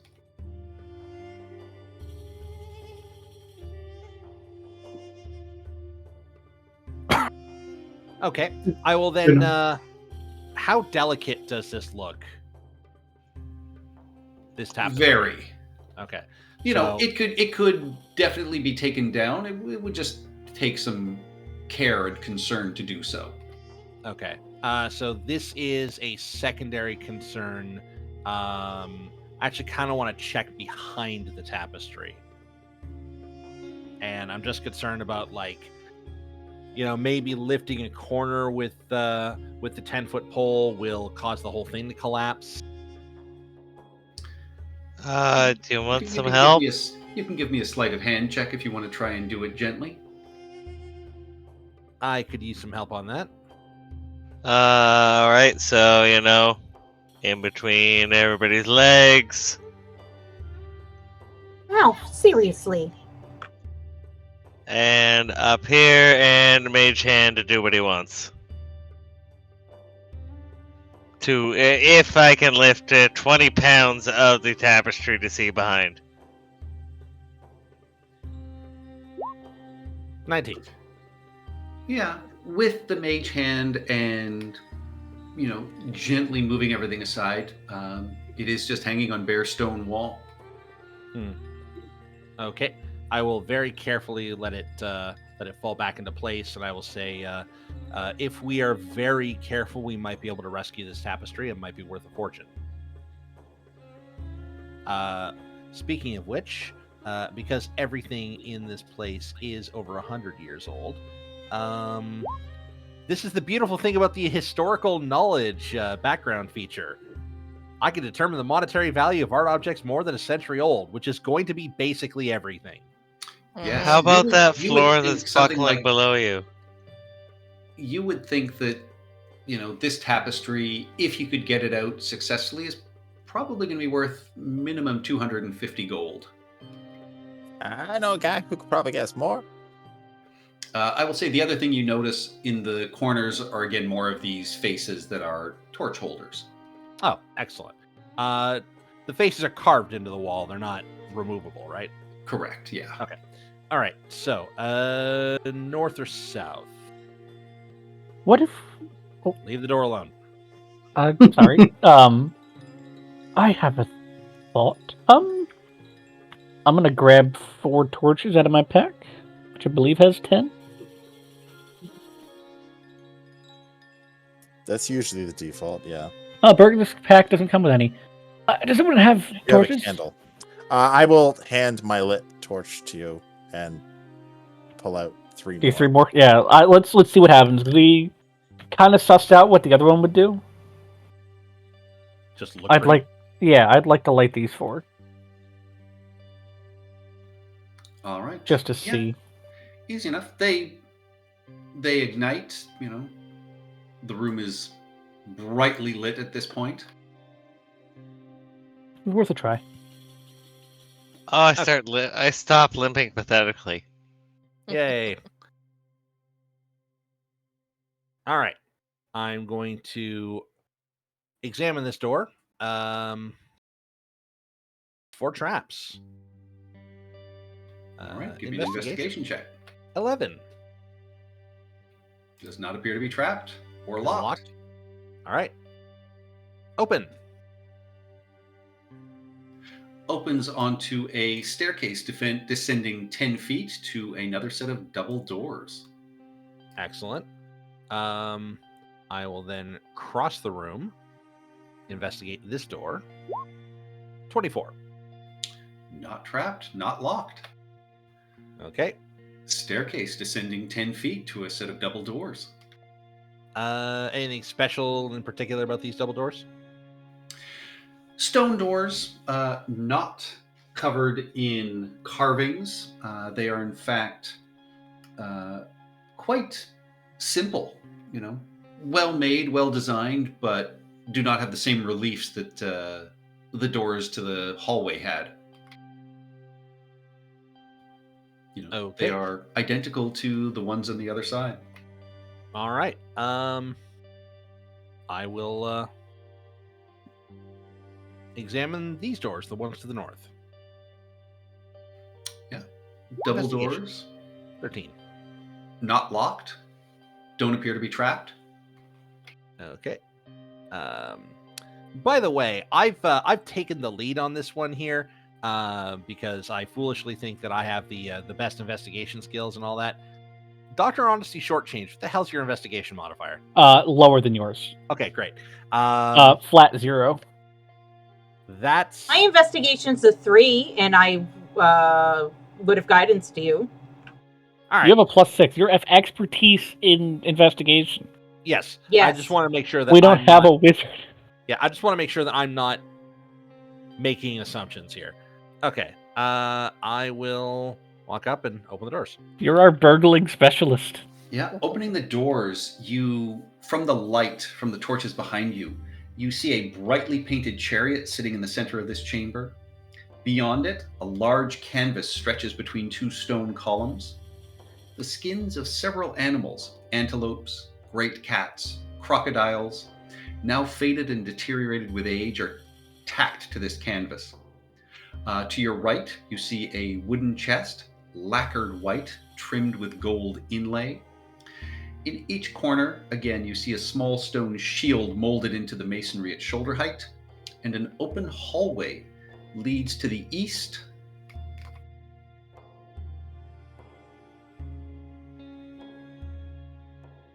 Okay. So I can see a bit of a room there. So I will tap, tap, tap with my pole. And I will enter the room. All right, yeah. You tap the floor, little plumes of dust rise up. The musty, air just sort of circulates past you. You pay it no heed as you don't need to inhale it at all. This chariot is a light chariot. You would recognize that, it would be a favored war kind of chariot. It is meticulously painted. You would definitely think that, while time is still taking a toll on it, you probably couldn't use it as a vehicle. It would definitely hold some value if you could, remove it out of here. Probably 100 or 150 gold. All right. I will approach the. Okay, sorry. I'm not standing. I'm not meaning to stand on the crossbar of the chariot here. I was. That's fine. Approach the tapestry long enough to get a look at it. Well, this is just canvas covered with the skins of animals, antelopes, Right. great cats, and crocodiles. Okay. Now, I will go back, grab a torch, and head back here so that All I right, can. yeah, I'll just put it in one of the torch holders. All right. So that I can see down the hall here, ideally. Yeah, so there's this white lacquered chest, and then down Yeah. this hallway appears to be another small room. You see 4 funerary masks hang on the wall of the short hallway, staring down as if in judgment. Okay, that's suspicious.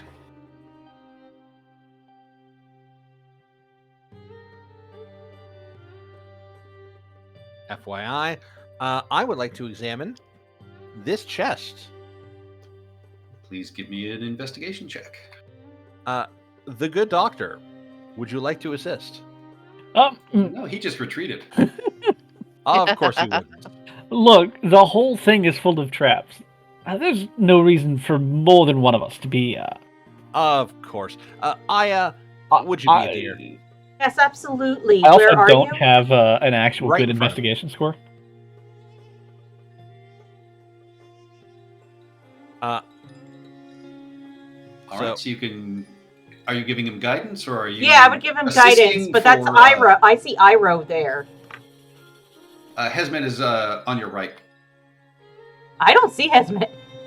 Refresh. Refresh. Yeah. Okay. Well, 1 second. Let me do that. See me now? I'm just refreshing too. Hesmet is with you always. Aw, how lovely. There we go. Yeah, I see him now. Hiding in the corner, dead silent because he doesn't breathe.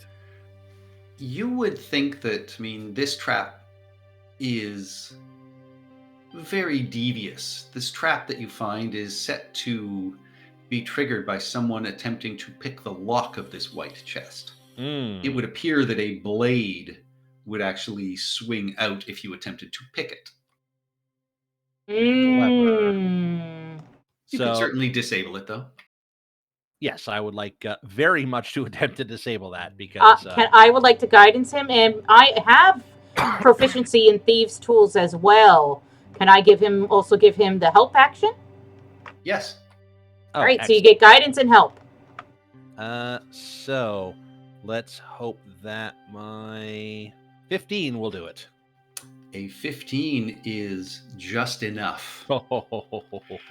You successfully disable the spring on this blade, and now you can attempt to unlock the chest. All right. So Same as before, guidance and assist. let's do 15. 15. Again, just enough to open this.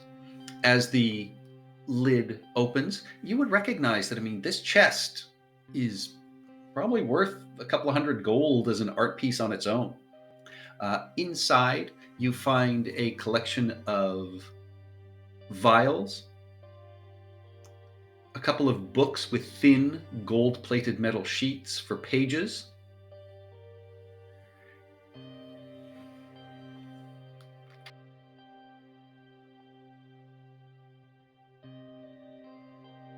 All right. I will start carefully sorting through the chest here. So yeah, you find 3 vials that appear to have dried residue in them. And then these 2 books with the gold-plated metal sheets for pages. Okay. Do I recognize... is there inscriptions on the covers of these books? The first one appears to be a biography, and the second one, from the title, you would think it's a list and description of various military campaigns conducted by the nation of Osirian between 2350 and 2450. The books are actually surprisingly heavy. They weigh about 25 pounds apiece. Okay, yeah. Oh, wow. That's probably at the limit of what I can easily lift. I for can the help. strength of 10. Oh, I think I can, strength of 10, I can lift 25 pounds, I'm pretty sure. But I'm also small, so... Strength of 10 is like average person strength. Yes. So I will lift this thing and just, like, have to, like, brace myself, and you hear some servos whining. And you would think each of these books is worth 300 gold pieces. we are not selling these. We are giving them to the temple to be honored. This information is priceless. Yes, which is why Even- we're selling them to the temple. Money is also priceless, but that's just my opinion. I mean, you Observation. don't know how those temple folk act. They're just about money anyway. Observation. Money is all about price, but regardless. And So- anyone with a proficiency in Arcana can give me a check on these vials. Ulrich, you would think these would have been potions at one point, but have dried out over the years. A little wine typically would refresh them. Ooh. Who's got some wine? I'm gonna crawl up on Da and sit between his horns again.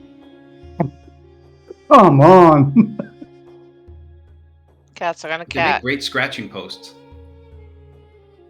Please don't gnaw on my horns. That's how they stay sharp. I stopped gnawing on his horns.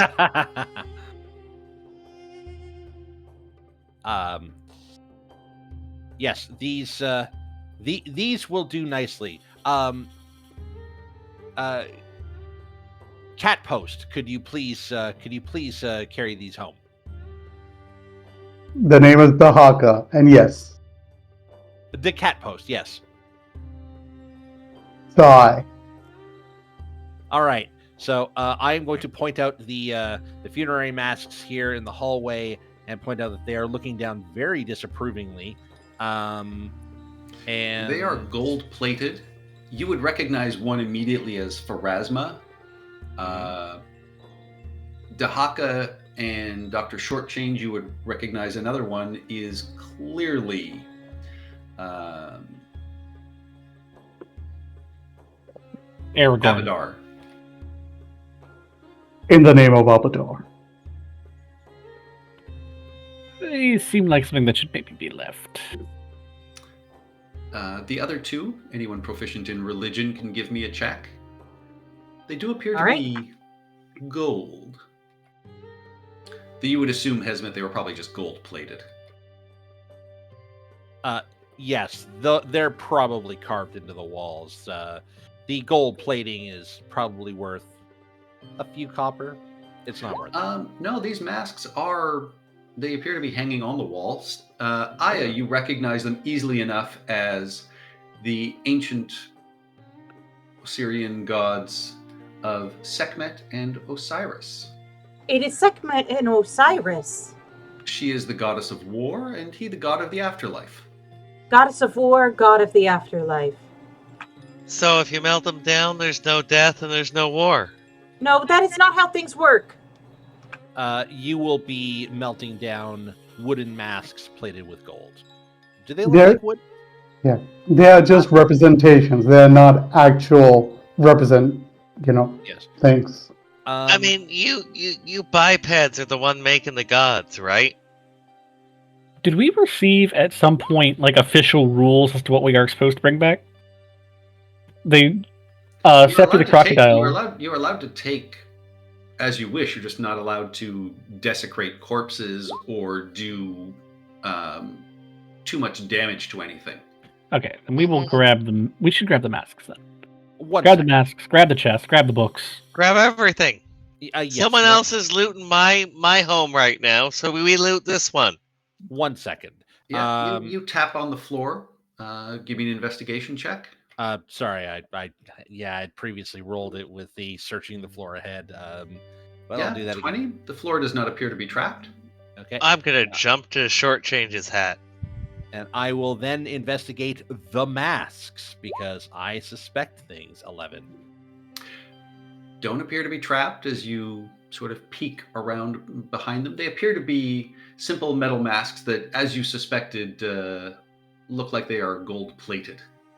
Presumably worth, I don't know, 75 gold each. Ooh. Ooh.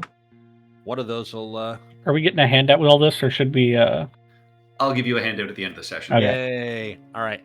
I will carefully move under the masks. I don't know if magic effects are going to start popping off here. No, you make your way, and the small room in front of you appears to be a trophy room. You see there's a small table displaying a three-dimensional diorama, which occupies most of the northern side of the room. On the far wall, you see 3 shields with different designs on a rack, and various weapons hang from another rack along the south wall. And arrayed around the room are 5 small chests and a clay urn. I will point to the urn and I will say that stays. Yes, absolutely. Those are properly ashes. Actually, do I know if? Oh wait, no, they wouldn't be ashes. That might be a canoptic jar. So there's 5 chests. There's a diorama. Okay, I will approach the middle of the room here, and I will just sort of look around the objects on the floor, the shields, the weapons, etc. I will try to determine if any of them are trapped.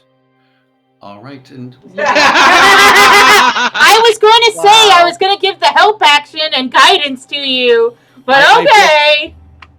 I'm pretty sure that I've got the blueprints to a room just like this stored somewhere. yeah, the shields are, a variety. The one on the right is a light wooden shield, which appears to be the same as the ones you've seen the soldiers in the carvings in here. It bears ancient Osiriani hieroglyphs that spell the name Akentepe. All right. The light wooden shield on the left doesn't appear to be Osirian in origin. Give me a straight intelligence check, please. 10.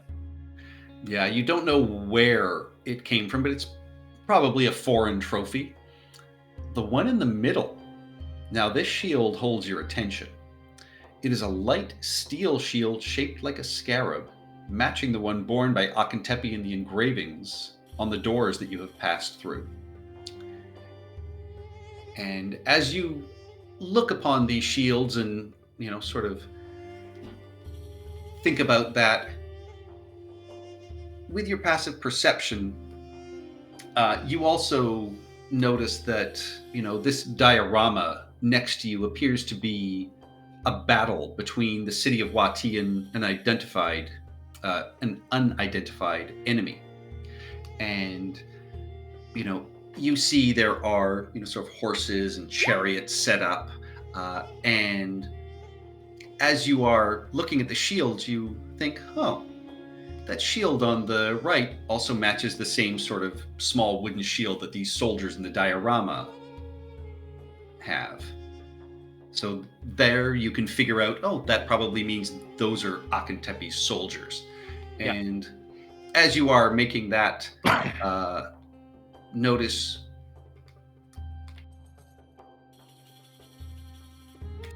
your eyes are looking around at the other sort of implements on this room, and you fail to notice that Fucker.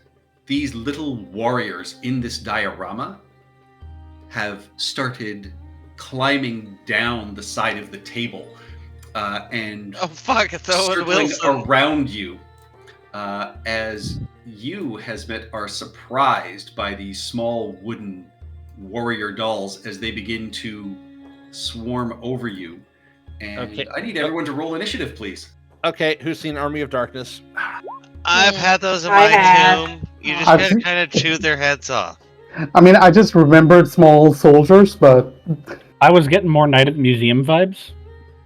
How about Same. all of them at the same time? Because, yeah, figure it is a diorama.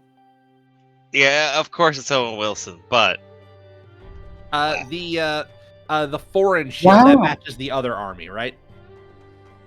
Like Yes. in the diorama? Yeah, okay. Yeah, I figure that this is like the great battle that he was like his biggest, most awesome battle, and this is all of his stuff from that. And wow, these guys are so good. It's like they're right up in my face, stabbing me. Yeah. So Aya, what is your passive perception? Mine is 1 sec. Update the chat. 15! I'm gonna update it. I'm sorry. All right. You are also surprised as well, Aya. Damn, even with the 15? Yep. Damn. These guys rolled pretty well. The doctor, the good doctor. The good doctor is not surprised. I rarely am. Yes. Of course, they're animated soldiers. Why wouldn't they be? So, with their tiny little weapons, they attempt to stab at you, Hesmet. The first one, that is a 14, which does not break through. That is a 21. You take 1 piercing damage. That is an 18 for another single piercing damage. Okay. And the last one leaps at Aya. That, however, is only a 13, which does not strike. Pew! Hesmet, you are surprised, but it is... So that was their surprise round. Top of the round, they... Dr. Shortchange, you have an action this round. I do. Is it fair to say that these guys are within 5 feet of Hesmet? Yes, they are climbing all over him. They're in my gears. This one then I am going to try and take a shot at. Warning! Warning! Danger, Will Robinson, danger. An 18 just hits. Oh boy. But your arrow shoots it off of Hesmet and impales it into the wall where it hangs limp. And then I'm gonna drop the short bow and pull out one of my, or I'm gonna pull out my short sword. And that'll be, actually I'll run forward too.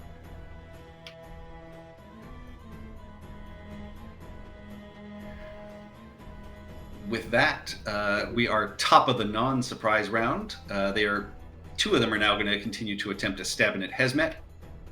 That is a 13, which does nothing. and an 11, which does nothing. Oh, One against constructs, Aya. please. That is a critical hit on you, Aya, for 2 piercing damage. And that takes us to Hesmet. As A these crit for little 2? these little wooden dolls Whoa. are climbing all over you. They're literally death by 1,000 needles. In the actual campaign, they roll a d4, but I think it's funnier that if they're tiny little things, they're only doing 1 piercing damage at a time. Army of Darkness. Or Yeah. not Army of Darkness, Evil Dead 2. I'm No, I'm pretty sure that was Army of Darkness, the little tiny ashes. Evil Dead 2's the hand. I gotta say, please. There's no need for this, and then I'm gonna draw would my short sword be a Khopesh, or would that be a long sword? Khopesh is more like a scimitar, so you can call it a short sword. Is more of a short sword. Yeah. All right. And then I'm gonna draw my short sword, and I'm gonna stab the one that's attacking Aya. For 10 damage. 10 damage. Yep, you stab into it with your short sword, skewering this wooden figure that flails at the tip of your blade until you drive it into the ground, where it cracks in 2. Bonus action disengage. They are on top of you. Son of a bitch. All right.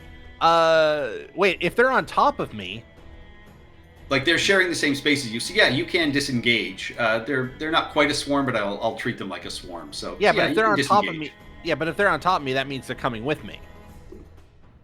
I'll say if you're disengaging, I'll say you're able to sort of shake them off.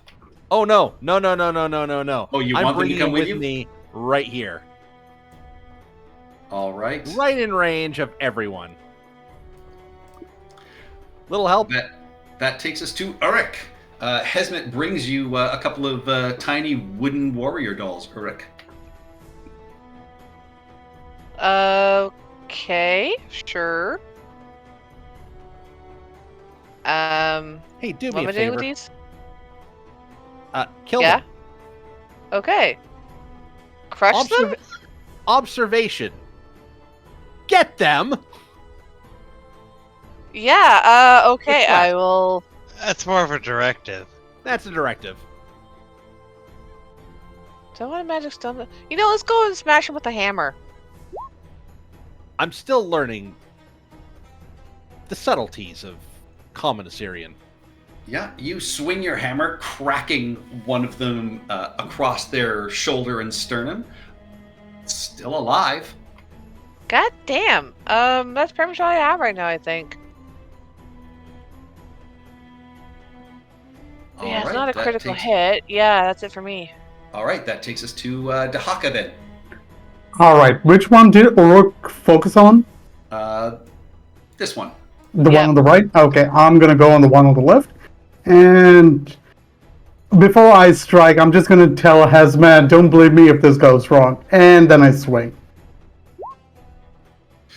You swing, attempting to miss Hesmet. You also avoid this warrior who gets their shield up, and this surprisingly tough wood bounces your great axe away. Oh, that is... Rebuttal. I absolutely will blame you if this goes wrong. And that would be it for me. And if you hammering horns with Mao on your head, Mao is going to take damage. I jump off. Yes, I jump no! off. I should have done that! Damn You it. are at the back of this chamber watching this go down. What would you like to do? Everyone's gonna need my help. Okay. So I'm gonna get up to here, and You can strike either one. One has been damaged. They are both, sort of scuttling across Hesmet's head and shoulders. all right. So I'm gonna target the one that isn't damaged, and I'm gonna pull Q shot.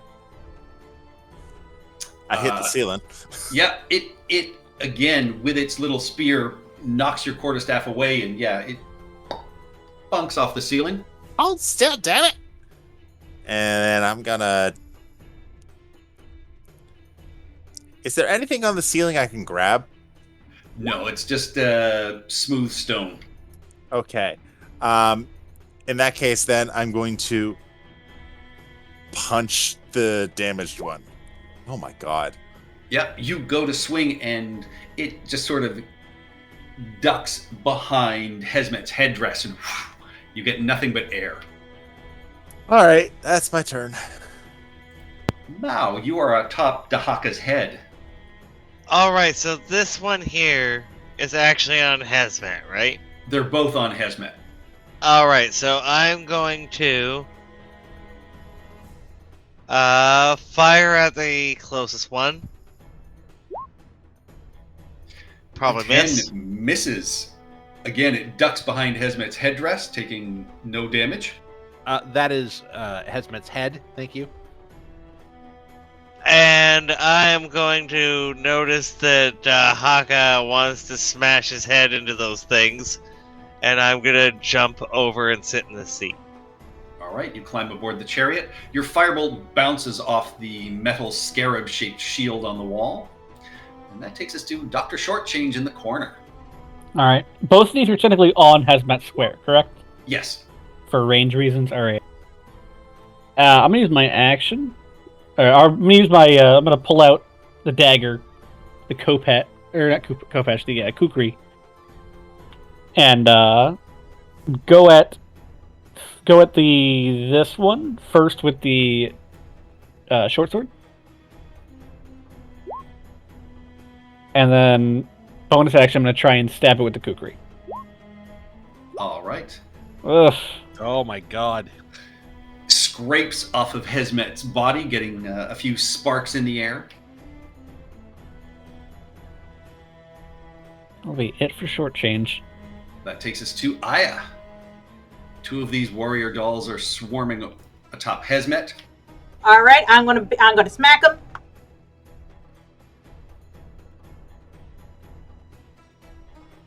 Shit.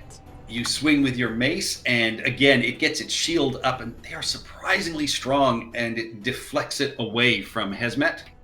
What? Any movement, any bonus actions? Everyone's health's okay, and I only have one spell slot left, so.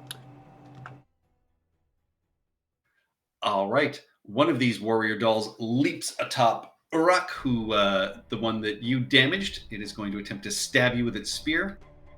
That is a 6, however, and the spear just jabs into your clothing, not deep enough to break skin. The other one will continue to go at Hesmet. That is an 18 for 1 piercing damage. Oh my god.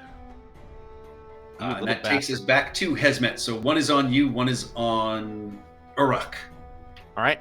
I'm going to attempt to get the one on me off me. That is not the right line. Hit that. Oh yeah, you got him off good. Yeah, you stab into it and fling it where it cracks into 3 pieces against the far wall. Okay. And this is just I just have basic thiefy stuff right now. Okay.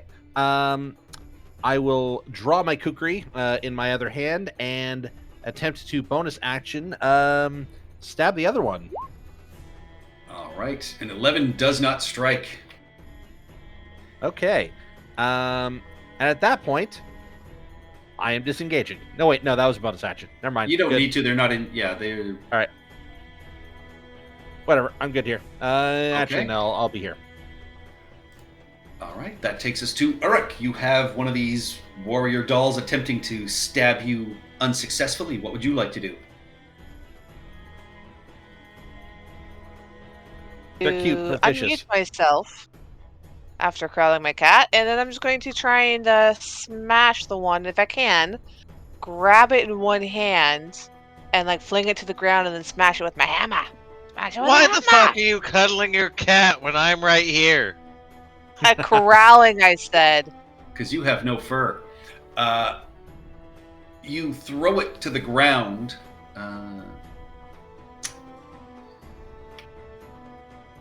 It lands prone, so you have advantage. Excellent. All right, so let's try that again. 17. 17, your hammer swings down, just missing as this doll is able to roll off to the side. What? come here, you little bastard. Now I start stomping on him. That's They're it. squirrely. That takes us to Dahaka. Okay, let's just put an end to this. This is getting embarrassing. I'm gonna step forward and just bring down my axe. This is done for. Uh huh. And Is it? yeah, It is not. This This- doll is able to roll out of the way as your axe just cutting right into the stone, and you know you're gonna have to spend some time sharpening this blade again. this doll is pissing me the hell off. Somebody finish this thing. I'm done. Iroh. Right, let's try this again. So, yeah. That, Thank as God. your quarterstaff comes down, there is just a cracking sound, and yeah, this doll shatters into small flinders and is no more. And that, as these pieces of doll break across this stone floor, is where we will leave it for the night.